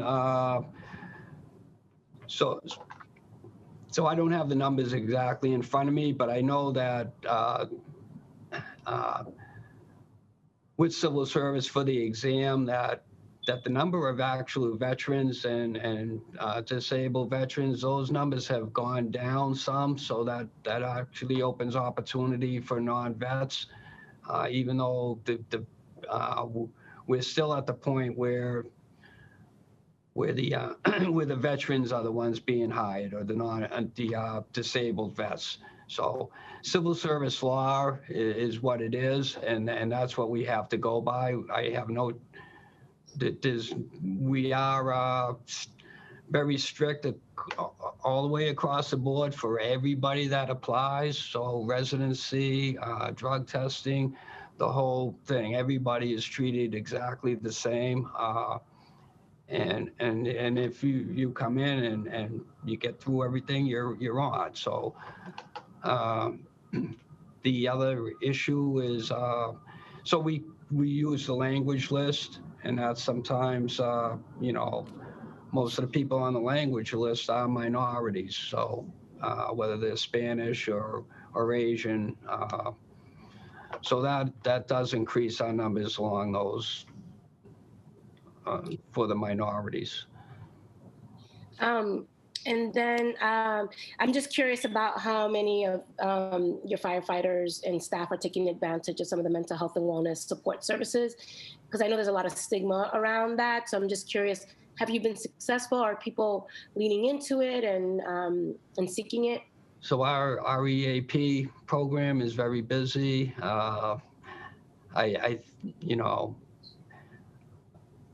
I don't know what the success rate is on that. I just know we don't have, a lot of people leaving because of it. But there is a lot of the veterans that come in do have post-traumatic stress, and so that's something that we're dealing with every day. We have a peer-to-peer support group, which is people within the firehouse who they can go to. That's not even part of the EAP. And that resolves a lot of issues right there. If they get somebody that talk to that's on the same level as them, or there is some, I think there's somewhat of a stigma of going to the EAP, and you certainly don't want people to know that, that type of thing is very personal, what people are going through in their own lives. So we encourage people anytime we see somebody that we feel, in discussion or whatever, that seems like they could use that help, we encourage them. Yep. and offer that. But Thank you. As far as And I numbers, I don't have. And I know that the gavel is probably right over my head at this point, but I just wanted to say thank you so very much to your entire team for all your hard work. We're really excited to be a big support, and thank you again for your thoroughness in your presentation and answering all of our questions. Thank you, thank you, thank you. Thank you, Council. Thank you. No more questions, Councilor Bach. I'm all good. Thank you. Great. Thank you, Councillor Mejia. Next up is Councillor Edwards. Councillor Edwards, you have the floor. Hi, thank you so much. I just wanted to first thank all of my ladders in District 1, specifically for generally just for being incredible city workers dedicated to the safety of East Boston, Charleston, and the North End. Specifically Engine 5, Engine 56, Ladder 21, Engine 9, Ladder 2, Engine 8, Ladder 1, and 32, Ladder 9. I just want to thank them. I did want to get into specifics about, and I'm sure I know you discussed the Fire Cadet program a little at length. I wanted to make sure that I was clear on the residency component of it. I know it requires residency to a certain extent. Some things that were brought up to me was if it's so loosely defined, it's very easy to become a Boston resident in one day. And how is that preventing people from other parts of the state coming in? The other questions I have is regarding your diversity. If I can do the math pretty well, I saw that there was, am I correct, that there's 91 women in the Boston Fire Department? Is that what the chart is saying? 91 right? women? No, I Yeah. mean, Okay. 19 maybe, and then there would be fire alarm operators as well. Okay, so maybe it was including all of the employees. I'm just looking at the statistics. Yeah, that might be Active civilians employees. included. Commissioner, that would be correct. It would be the entire fire department. Okay, so the Civilian last and time. uniform. Yeah. All right, so we have the cadet program in Boston residency. How many women are currently on the Boston? Has it been an increase or decrease from last year? I would love a report or update on the implementation of the recommendations of the report that was done specifically the culture within the fire and dealing with sex discrimination and hostility. And then finally, I'd love to hear a little bit more. And again, a lot of my questions, especially on recovery and the health and mental health and well-being of the firefighters, have been asked by my colleagues. I would like to know if there's going to be a concerted effort in what your leave policies are, specifically concerning parental leave and time off for those firefighters that become parents. Is it just the same as the city of Boston, which we are trying to change, or do you have your own policies that are different from that? So those are my initial questions. Connie, do you want to answer most of those? Go ahead. Yep. I believe I can add to a number of these. We have been working very hard on implementation of a number of the Hodge report recommendations. A lot of them are already in place. We've expanded on our diversity outreach efforts. We have done a ton of respectful workplace type trainings. You've heard a little bit from Commissioner Dempsey about the current ongoing training that RPM Solutions, the vendor, her name is Jessica. She's been doing the training. That has been a long time development of the program between myself and Labor Relations, and we kicked it off with the chiefs right before the pandemic, and then the pandemic hit. We all wanted to continue that in person, so we adhered to COVID safety guidelines and started rolling it out to firehouses, and one firehouse at a time because of social distancing requirements. We are about halfway through the firehouses right now, not resting just solely on that type of training for the firefighters for all ranks. We are rolling it out to our fire alarm operators. We have plans to do it for the upcoming recruit class. The HR director and myself have done other trainings for the line supervisors, if you will, the lieutenants and captains at their annual fire college. We plan to continue doing that for the junior officer leadership training, additional half days specifically focus on their roles and responsibilities. So that supplements a lot of the other trainings that have taken place in the last several years. In terms of the leave policy, the firefighters do follow the city's parental leave policy. And that's been in place for quite some time since their last round of their contract. And so if they get they want at the points of the 20%, 25%, 50%, 75%, they are allowed to supplement parental leave with their own leave time. So we do follow the city policy on that score right now. As to the diversity efforts, the recruit team, the last time, I have to give kudos and a shout out to them.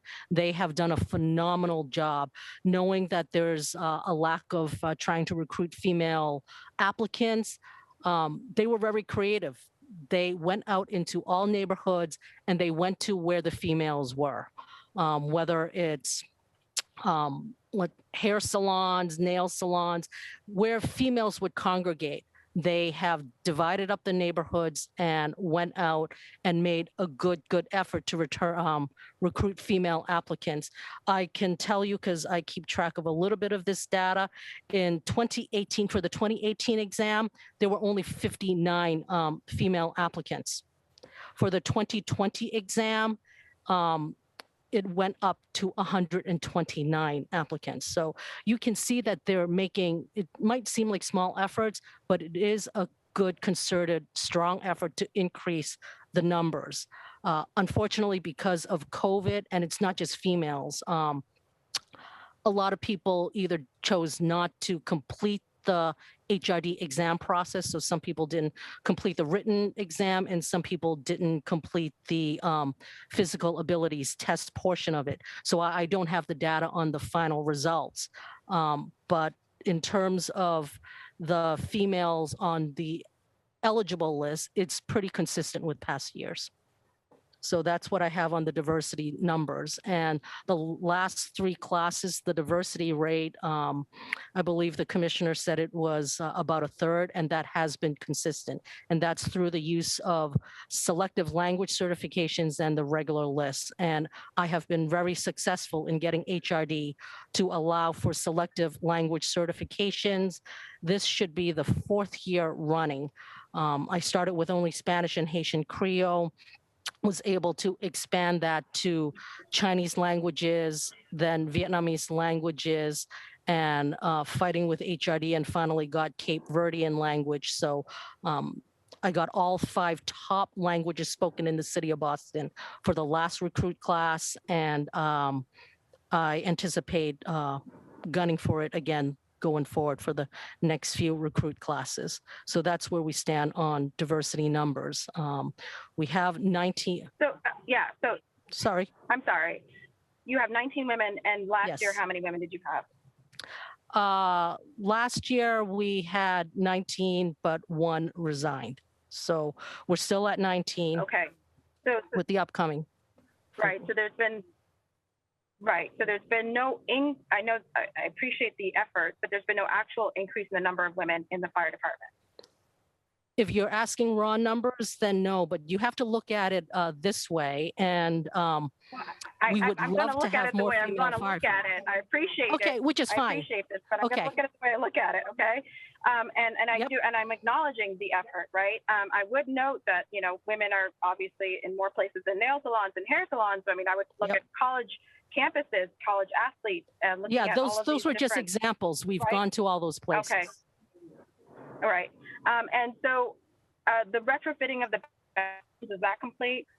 I'm sorry, you were breaking I know that was up. part of the. Councilor, breaking up a little. The retro.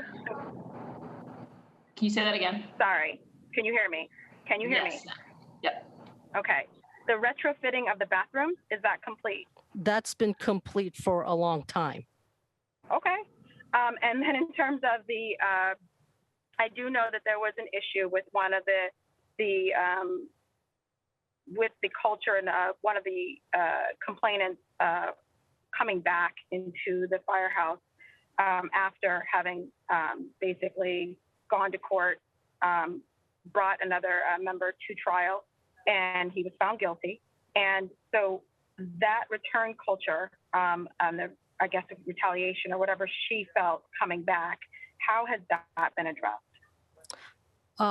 First things first, putting on my legal hat, I don't want to get into specifics of actual personnel issues in this forum. What I can tell you is what the department has done in terms of the training we've done. Each time there are issues, we would we send the HR director as well as the personnel chief out to the firehouses and do some in-house training prior to members returning to work. So that's part of the ongoing training that we've been doing for the last couple of years. So it's not just the one-off training that we're doing with the vendor right now. We're consistently doing firehouse trainings. As needed, we consistently do trainings for the lieutenants and the captains. We always have ongoing training for the chiefs and the deputies. So what is your metric for any of these trainings being successful? What's your metric? I mean, having a training isn't is not an accomplishment, right? Having it isn't the accomplishment. What the end result, the culture change, how are you measuring that they're actually working? Well, I beg to differ. I think trainings are helpful, and I can tell you that right now for the training underway. I didn't say that. Yes. I didn't say that. And I want to be very clear. I didn't say that they weren't helpful. I said that they are not an accomplishment. Having it isn't like mission accomplished. We had the training, right? The end result of that training, how are you measuring that it's actually landing, that it's making a difference? And I can answer that. I can answer that. Right now with the training that we are currently doing, we are measuring that. The vendor who's doing this is doing the metric part of it that you're talking about. I just don't have that data yet because we have not yet completed the training, but it is measuring the efficacy of the program before they take the training and after they take the training. And when will that data be available? When the training is complete, and right now we are only at about halfway of all the firehouses because we had to slow it down due to COVID. Smaller class sizes, so the training slowed down, and we're hoping that we'll complete it before the end of the year. All right, that's all my questions. Okay, thank you. Thank you, Councillor Edwards. Okay, so now we'll jump to my questions, and then Councillor Flynn, I know you've been waiting patiently for a second round, so we'll jump back to you. I guess, Commissioner, if you could talk a little bit, this adding chief cars, my impression is that that's more than one position. That's like a whole suite of positions that comes with that. Can you speak to like how many personnel is that functionally, and what's the cost associated with each of those that gets brought back? So one district, bringing back one district chief's car would be 4 district chiefs, because we have 4 different groups, work groups. And along with that would be 4 incident command technicians that go with them. And so it's 8 additional personnel. Right. If you put 2 cars back, that's 8 district chiefs positions. Right, and 8 incidents. So 2 cars back will be 16 personnel. Correct. And in your proposal to the administration, did you cost that out? I did. How much is it? I don't have the exact figure. I think it was like $850,000. For both or for? I mean, 800. Yeah. To put on 1 car back would be, right, you know, somewhere in that range, and that's maybe close, just under $1 million. So for 1 car. For one car. Yeah. And I can get you the exact numbers. We did a lot of math on it, so a little fuzzy. It was back a while ago, so I didn't put them up in front of me, but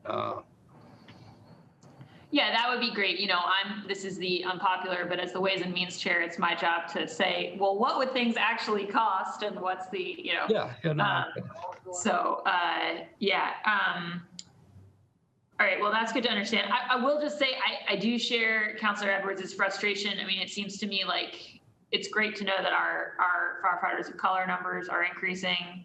It seems like if we've got one female firefighter out of a class of 60 recruits, like we're not doing anything to change our overall proportion numbers, like with that class, right? The only way that those overall numbers are going to change is if each of our recruit classes is outperforming our current numbers, and that's. So I mean, it's very difficult, and I think if you came out yesterday to the fire, you would see probably why there's not a huge interest from women in the you know, that's Right, yeah, and people. Commission.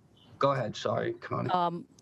If I could give a little background, perhaps the counselors know this, perhaps you don't, but when you look at fire service and the numbers nationally, there's career firefighters, meaning they get paid a salary, and volunteer firefighters. Narrowing it down to just career service firefighters, nationally, the percentage of women in those fire departments on average is only 4%, but then you have to look at it in the next level of detail, which is whether that fire department is a dual service agency or a single service agency. And by that, I mean, is it a fire department that operates both fire services, fire suppression, and EMT, the EMS services, or is it a fire suppression only and it does not include EMS? In Boston, we are a single service agency, meaning we are fire suppression because the Public Health Commission operates Boston Emergency Medical Services. So when you look at national data and drill it down to that, the percentage of female firefighters in single service entities like Boston is 1%. It is abysmal, I agree. But the national percentage is 1% and Boston is 1%. So to put it in that context and perspective. Yeah, I'm sorry, the other fact. No, I mean, I understand that we're not worse than the average. I think that we have to be better than the average. Like I absolutely agree. So, I would love nothing more. I would love nothing more. And as they come, I do advocate for it. I have petitioned the state, and it's got to go through MCAD for permission to have a female gender selective certification. I have submitted that twice. It's been rejected. My third submission has been sitting with MCAD for quite some time with no action. If we can get that, we can have more female firefighter recruits in our recruit classes. That's what I have been working on for the last several years.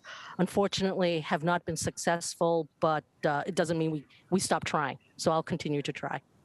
Appreciate that. The other issue is the fire alarm office, which are local 718 members. That's the majority of them are females. So for some reason, that seems to attract a lot of. Yeah, I mean, am I also right in understanding that the veterans preference in civil service, because that population is heavily male, is heavily determinative of what's happening here?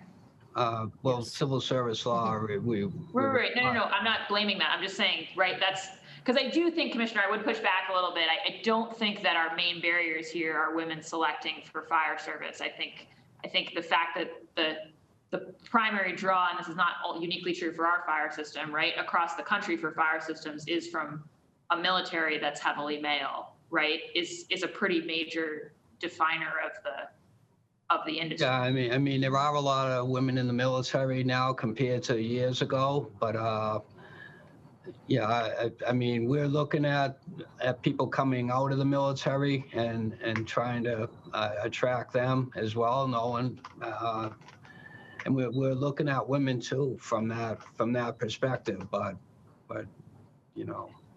And can you tell me the language list selection, how does that work? Does that, does that let somebody get pulled? Like, where do they fall vis-a-vis veterans, disabled veterans? I know we're cadets, we would be trying to put in as sort of the third tier.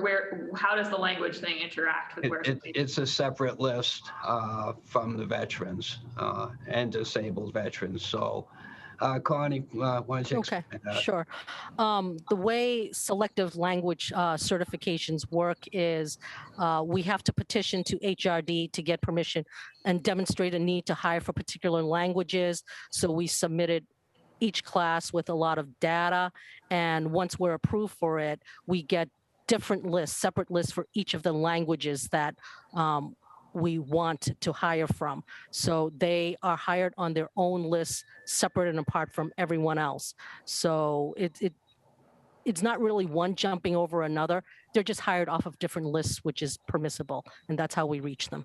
And sorry, you said who has to approve that? HRD? HRD, I'm sorry, HRD is the Human Resources Department at the state level. They have a civil service unit that governs, runs, and administers the entry-level civil service examinations, and they oversee the hiring process, if you will. Got it. And so how many of those language list positions are we currently approved for from HRD? We have to do it each time we hire for a recruit class. So it's not like you get a blanket blessing from the state to hire each time. So for every single recruit class, I have to send a separate request for each language. So my intention, I got 5 languages the last couple of times. My intention is to apply for the same 5 languages for the next recruit class we'll put on later this year or early next year. And in applying for those, do you get, like, for each of those 5 languages, are you getting 1 spot? Are you getting 2 spots? Like, how does it? I think we have like 15 for this current class going on. Yeah, it averages between 12 to 15, and it's based on demonstrated need and our class size or our budget size, if you will. So typically knowing that there's, let's say, for example, a large number of Spanish speakers on the Boston list, I would ask for more vacancies for Spanish speakers because if you think about it, you also have to make sure they meet age requirements and residency requirements. So there are other factors in place as to how many vacancies you'd be asking for. So knowing if budget gives us a budget for 15 vacancies for language certifications, then I break that 15 down into the various languages with 1 or 2 here, 3 or 4 there, and divvy it up that way. Great. No, that's really helpful. And I can tell you guys are working hard on this. It would be great if you could share with us the request for the last recruit class, just so we can see the type of data that gets demonstrated. I mean, it strikes me that more multilingual Boston is more, in a fire, it's actually quite useful to have somebody be able to explain to somebody, you need to do this or whatever, right? Like in a language they understand. So, so that's helpful. That's really helpful to know. I've definitely taken my time, and Councillor Flynn's been waiting patiently, so I'm going to go to him. Councillor Flynn?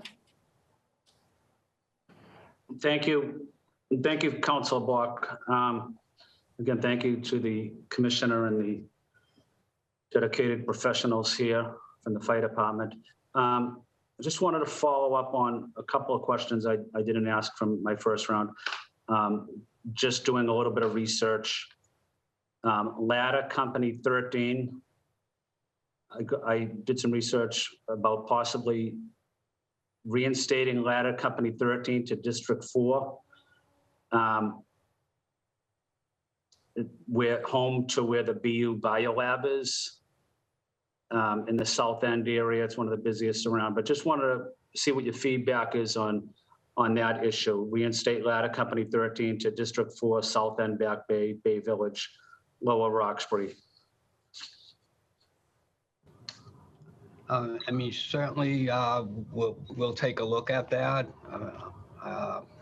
Once again, everything is funding, and I can't make any promises, but you're right, the area is busy. the Delta car has taken up a lot of that running, which is great. But you know, the city is getting more populated, so we do have to do a study and see what we need. Yeah, thank you, Commissioner. I know Councilor Flaherty mentioned a couple of these as well, and I won't repeat them, but I think maybe just one, if that's okay. He mentioned that, you know, possibly at least considering reinstating the 2 district chief positions that were disbanded in 2019, District 5 and District 10 were consolidated into surrounding districts. I know it's a funding issue, but just wanted to go on record in support of trying to get those reinstated. We will make an effort. And finally, again, I just want to say thank you to the fire commissioner, who's been very responsive, very professional, as is the entire fire department. I'm proud of them. I'm proud of their families as well. They're part of our neighborhood. They're school teachers. They're coaches in our CYO programs and active in youth sports and parent teachers organizations. And, you know, they're part of the community. So I just want to say thank you to our firefighting families and the contributions and sacrifices you have made for the city of Boston. Thank you, Fire Commissioner Dempsey, and to Mr. Tully and Mr. McMahon and Connie Wong and so many others, Deputy Commissioner Judge as well. Council Bach, I have no further questions. Great, thanks so much, Councilor Flynn. I have a few more, and then we'll go to public testimony. I just wanted to, so first of all, I should say, Commissioner, thank you so much. You answered a ton of my questions in your initial remarks, so makes it all more efficient for us, and we appreciate that light work ahead. I did want to ask one question that I had asked that I don't think I heard the answer to is, I know that, you know, in other parts of the country and stuff, there has been a move to adding some smaller apparatus, like, you know, things that are kind of van-sized things, right? And I'm particularly interested in this because I represent a large area with a lot of historic streets. They're small, you know, obviously like the trucks can trundle down them if they need to, but it's a bit of a crunch sometimes. And I don't think that's going to change anytime soon. So I'm just interested in kind of and I know I looked at some data that said, you know, a lot of, say, like, because so many things you guys get called to are smoke detector stuff and things, right, where sending somebody in a smaller apparatus might be able to work. So just wanted to know where we are in considering and approaching it that way. So we have to have minimum manning, and so if we had something small, first of all, the apparatus we're buying now, the engines and the trucks are actually a little bit smaller and more maneuverable around those streets than we purposely looked at that. So that's a step in the right direction. As far as if we sent like a van or something like that from a firehouse, we many times we can be at one incident and then get called to another incident or you know, which could be a fire, and that would be a serious, we would have a very serious problem if we were in a van and then needed a ladder truck at that point. It's just not possible to go back and switch and then go. That's a lot of time lost. So I just don't see it as something that we can do other than something like the Delta car really works. And many times in storms, we'll put Delta cars on in different parts of the city that can get to if it's a windstorm or a snowstorm and we got wires down, they can respond because, and then they stay on scene, so it frees up the, full-size apparatus for more major incidents. But that's all overtime funding, so. Yes, I was going to ask about that. I guess why is the Delta car, or say we had more of those, like why is that an overtime thing as opposed to being a regular function of the department? Because it's not we don't have manning for that. Right, but I guess so, but this is how, I'm just asking, so this is how we choose to structure things, right? Is that we have our minimum manning is based on our big apparatus, and therefore everything else is extra. I guess what I'm saying is, like, there's a world in which if you're going to do something all the time, and we push the police department on this too, right? Like, it would be better to officially do it all the time and have it be under regular hours than to be paying time and a half for it. Right. But, well, so we're looking at, you're right, looking at full-time, let's say the Delta cars for storms. We don't have storms every day, so it would be waste of money to have that resource there every day. Same thing with the Delta cars, I was explaining. Even though it's overtime, we're doing it 3-4 months when it's peak, and it's cost effective to do it that way. We wouldn't get the full bang for our buck if we did it all year. Mm-hmm. Does that make sense? Yeah, I mean, we can look at it, but I'd be surprised if it was going to be a money saver somewhere down the line and worth the service. I mean, in these engines that we have fit down tight streets and whatever, and. Yeah, no, I think it's more a question of if there were types of calls that you had somebody, small routinely covering, because I take your point about, well, we don't want to be on this call and then have get called to a real fire. I think the idea is, like, given the fact that all the fire prevention stuff that you guys work with everybody on construction, right, has all gotten a lot better. We have, right, over the last few decades, over the last century, seen a decline in big fires overall because of all that really important work. So I think the idea is more of a repositioning where you leave the apparatuses in the firehouse, except for the real fires, and you sort of shift to meet a lot of the types of calls. But I understand this is your business, not mine. So it's just something that I was reading about elsewhere and wanted to. I mean, we can look into it, how it's done elsewhere in the country, maybe, and see if we can find something that's working effectively. But as of right now, I think our best bet is the use of Delta cars. Got it. Okay. For peak periods, storms, and like the opioid crisis, But beyond that, it's more manning and more space and more equipment, and yeah, no, you'll be yelling at me for spending more money. Indeed. And then another question just was, I know I saw some news reports, this might have been 6 months ago or so, about a bunch of common like clothing and stuff that firefighters around the country are wearing, having been found to have a bunch of carcinogens in it.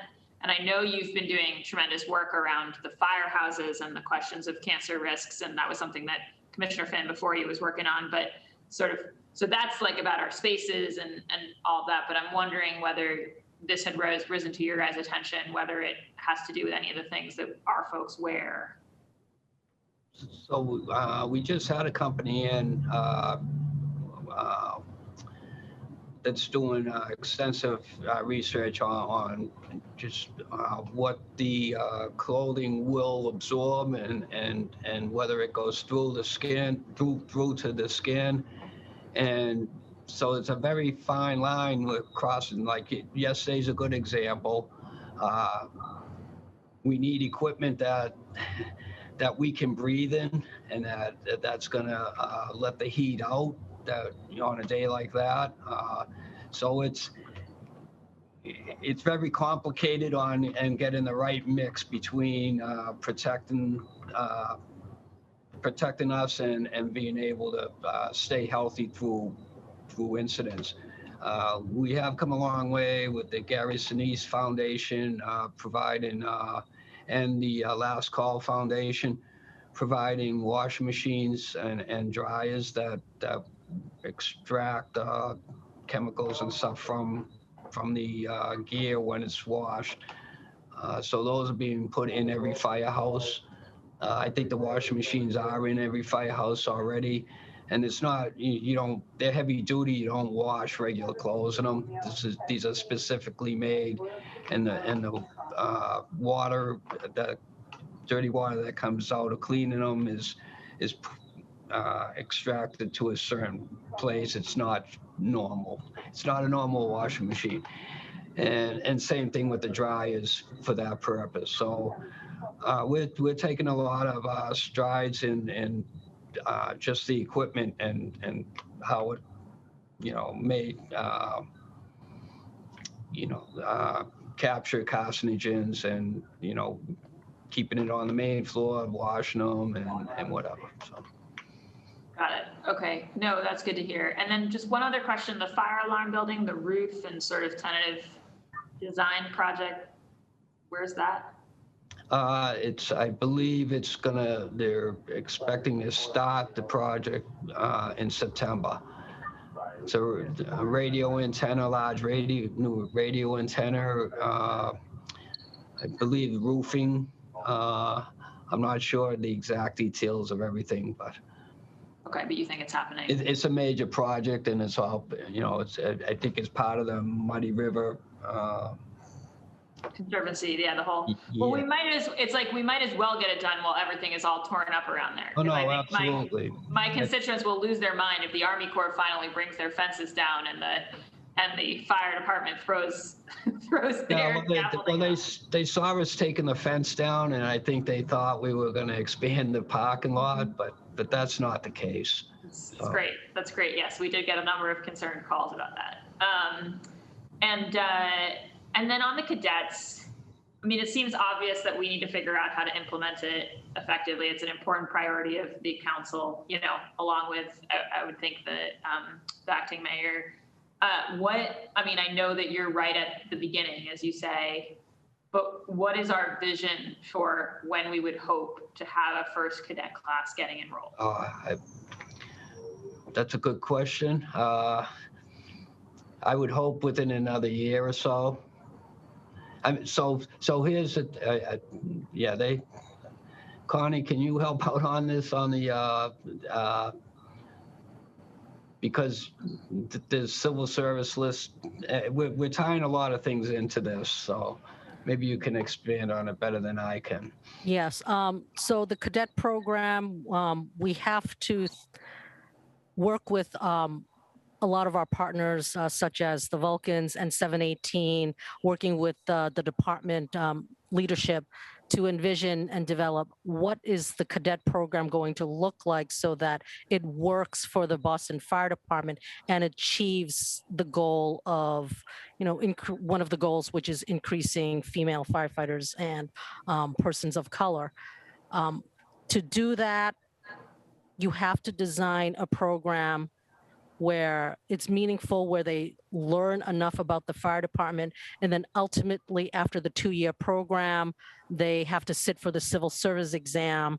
And then once they sit for the civil service exam, just like everybody else, then we will have separate lists, kind of like what I earlier explained about the language list. It'll be a list to hire firefighters and then a separate cadet list that we can consider off of. So that's essentially a very high level way of explaining. That's what we envision. But to achieve that, there are a lot of steps that need to be done, a lot of discussion to take place. One of the critical ones is what are the cadets going to be doing while they are here in the cadet program. And then we have to be mindful that what they do actually helps advance them towards becoming a firefighter, and that they don't take away work from other bargaining units as well. So a lot of those issues need to be hashed through, and we're just at the very beginning stages of it. So you were asking, Counselor, how long? So they have to be on a civil service list. Yes. So the next exam is a year and a half, almost 2 years away. So Yes, So, and so two before we years. could actually have an actual class, it's going to take at least that long because they have to come off of that list. Wait, but the cadets, I thought the cadets, but they were sitting the exam and applying to be on the list after. I'm sorry. I guess I'm sorry. Before we could get a cadet to come on the fire department. Right. And it sounds, frankly, Commissioner, right? Like we won't have any cadets even. I mean, it's like, because in 2 years, so you had a 2020, right, exam? We're looking into how to do this. But yes, the cadets we can start that class before the actual civil service list, because we're not taking cadets off of the civil service list, but for them to get onto the fire department, they have to take the civil service exam, and then they would go on the cadet list. Yeah, I understand. But is the civil service exam scheduled on the even years? Is that a regular thing? It is, but because of COVID-19, it threw a wrinkle into it, and so right now it's not clear when the next exam will be. The exam was supposed to be in March of 2020, but because of COVID-19, HRD had to delay it. And so they delayed, there are two components, the written and the physical abilities, the PAT. They started the PAT in 2020, extended it into 2021. The written exams were given at the end of 2020 into early 2021. So my forecast is if they go with the regular 2-year cycle, the next civil service entry level exam will not be until 2023. I see. You think that they might punt it off of that new date? Because they didn't release the new list for the quote unquote 2020 exam because of the COVID delays until 2021. So now you have that domino effect of the delay. But see to me, and then the tricky thing, right, is that if we're going to have cadets do a 2-year program before they sit the exam, yes, then they're already missing a 2023 sitting of the exam because we don't have 2 years left between now and then. And so, because we're halfway through 2021, right? So, so that makes me think that we're talking about an effort where our first cadets are sitting down to take the test in 2025. Unless we, in a weird way, if they went back to the old cycle and it was 22, then there might be a chance at 24, right? Right. And right now, I don't have the answer for that because I think even HRD hasn't made that determination yet. But I guess I would just say it underscores, like, if they decided to go back to their even schedule and had a 2024, we would want to be like really figuring out this cadet thing so that we could start people in 2022 so that we could not have to wait another. It's just like, obviously the program has been created at the legislative level because we all feel a sense of urgency about this effort. And I know you share the sense of urgency. I know there is an urgency for it. But if we don't do it correctly, we're going to end up creating more problems than we're solving. Yeah, I think we could do it correctly and still do it, and still do it as quickly as possible. Okay, we'll put you on the working group. Hey, listen, you invite me to the committee, I'll show up.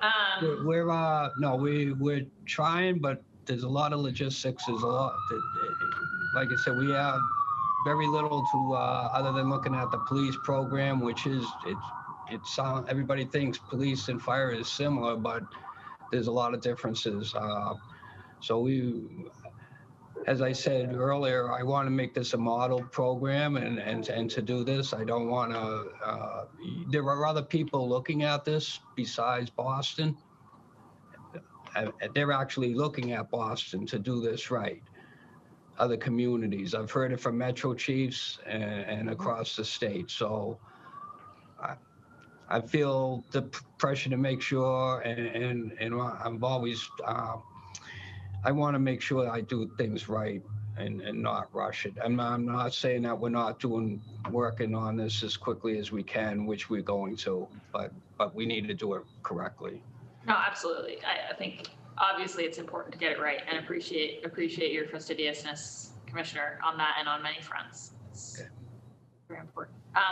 Well, thank you. Thank you for being on for so long and taking all of our questions and all of my questions at the end there. I go last and then I sort of build them up over the course of the hearing. So, all right. And I think, but that's everything. So I'm now going to switch. We have John's waiting very patiently to testify. So I'm going to go to public testimony from John Soares. And John, I think you're in now. So if you want to unmute yourself, you're welcome to testify.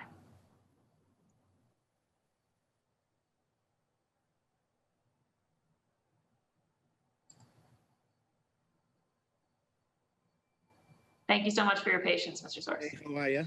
Good afternoon, everyone. I had to do my hair 2 times because I waited so long, but that's good. Here we go.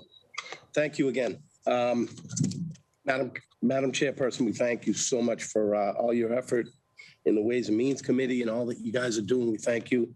I thank Commissioner Dempsey in all that he does. Yesterday, he showed why he is in the position he's in, his leadership, his knowledge, that yesterday what this department did was what could happen any given day in the city. So that was pretty impressive yesterday to see the men and women do what they did. So I thank him, Connie, Joe, Bernie. They're just a great team up there. And I love working with them and getting what we need to get done. I'll start by saying the Firefighters of Local 718 Executive Board has reviewed the fiscal 2022 budget, the operating budget, and we conferred with the commissioner. First, we would like to thank you for the time and effort that was put into the Ways and Means Committee to provide the citizens of Boston and its firefighters with a conscientious and responsible budget. Doing so in conjunction with all the obstacles presented by COVID-19, it's no easy task, and we applaud your committee. The Boston Fire Department's goal, in the same way it's been in our inception, the protection and life of the protection of life and property is our main goal. Achieving this depends on the mayor and the city councilors sharing the same vision. Boston Firefighters Local 718 represents the men and women of the Boston Fire Department, and we do so with honor and distinction. Our commitment to our membership is strong as our commitment to the residents that we serve. As a result, we respectfully request the following funding be considered in appropriate within the fiscal 2022 budget. So I sent this out to everyone, and I think we've got most of it covered. The reinstatement of the 2 district chiefs, I think it's a no-brainer. And what we have there, because we had a significant fire in West Roxbury last year with one of our members living on the 2nd floor of that unit. If that had been on a Friday afternoon or a Monday morning, it would have been a totally different fire. And that was on a Saturday. It was kind of quiet. We were able to get the chief from 12 to respond to that fire. I mean, all that we have in West Roxbury with the gas line and everyone speaking of that, it's a big stretch to try to get them there. The District 5 chief was the busiest chief in the country at the time that they were removed from service. That's the Longwood Medical Area. That's in the midst of COVID. That would have been a great asset to have there. So again, we're stretching and pulling different chiefs to fill that one little area that we have. The biolab, and again, I know the commissioner mentioned more people. Sure, we could use more people. We've gone from a department that when there were 500,000 people in the city operating with 2,400 firefighters, we're currently operating with 1,500 firefighters in a city that's possibly going to reach 800,000 next year. Never mind the fact that you add a marathon, a game, a World Series, anything like that to the city, we're well over 1 million people during the day. So, but yet we're operating with less members. So I think that's a key thing to look at. One of the things that we spoke of is the reinstatement of Ladder 13. Everything that we read as far as our promotional system goes tells us that if you have a company that's doing more than 2,500 runs a year, you're justified in adding another company. If you look at Ladder 4, who surpassed 5,000 runs last year, Ladder 17, Ladder 26, Engine 21, all those companies, especially running around the headquarters area, they're well over 2,500 runs a year. I mean, close to them, most of them are over 4,000. Ladder 13 would eliminate so much of the aggravation that we have, not aggravation, but the runs of trying to fill that in. And we saw that yesterday. And what happens in a fire in Dorchester, and again with the commissioner, he touched on it and saying that we were able to use our companies at that fire. Drawing those companies in, that leaves vacancies all over the city, and then increasing that by taking away so many different those calls keep coming in. The car accidents keep coming in. The calls for other fires came in. I think they struck 2 boxes while we were at that fire yesterday. So there were initial calls coming in. They don't stop. I know the city councilors don't listen to your scanners every day, but our scanners are constantly playing. I have one that stays on my hip. I know the rest of them do too. So we hear the calls constantly coming in. And that to me is one of the things that, for a big city fire department, we should definitely have. So we lost over 22 companies in that Proposition 2.5. And again, the commissioner mentioned that was long before his time, long before my time. But again, we were operating with 500,000. We were serving 500,000 people at that time. So that's one of the things I'd like to see. The establishing a firehouse in the Seaport. We've talked about this, and the Seaport is slated to be up over 30,000 people next year. And I think Mark did a little bit of research here for us. Mark Sanders, who's our legislative agent, sits on the e-board. If you look at it, it's a 30,000 people, equivalent to the size of almost Milton. None of the resources that are required for a community of 30,000 people is there. And a firehouse is one. And the rate that's growing, even across the city, even talking about, I know going back to Councilwoman Brenda brought up the fact that Alston Brighton needs a firehouse. And I get what the commissioner's saying. We have to find our most important need and fill it there. And in the Seaport, to me, is one of our needs, because our response times aren't just horizontal, they're vertical. So when you're looking at some of these high rises that they're putting up in the Seaport, a response time from Engine 39's quarters or from 10 in the tower to make it to the Seaport, to the fire floor, you're looking at a 10-minute, 15-minute response time. That could change if we had a company right there. And I think that the growth of the city should allow that to happen. My last thing I'll bring up is the Delta car. The Delta car was a great asset for us.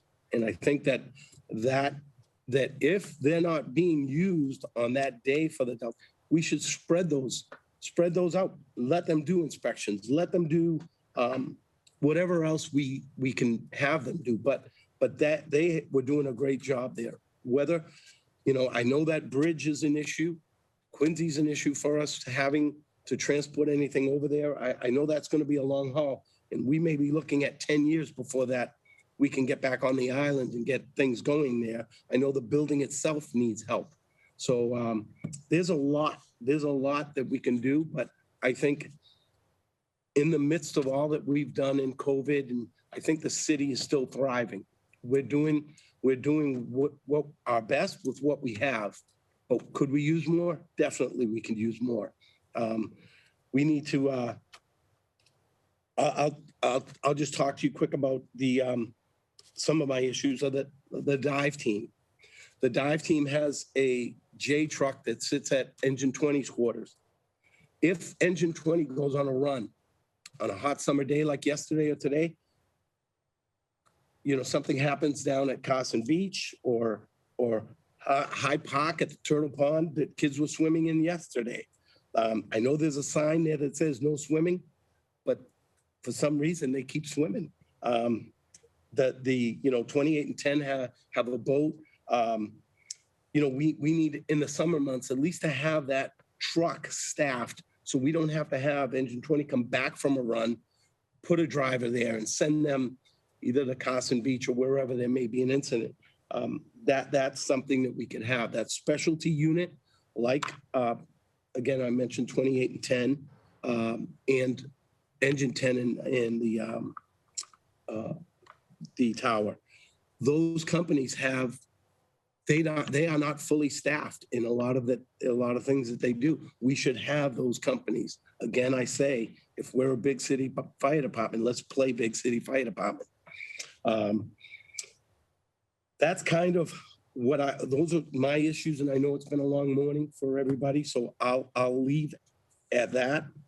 In closing, I just want to thank you for your attention to our concerns. We understand there's a cost associated with this. We get that.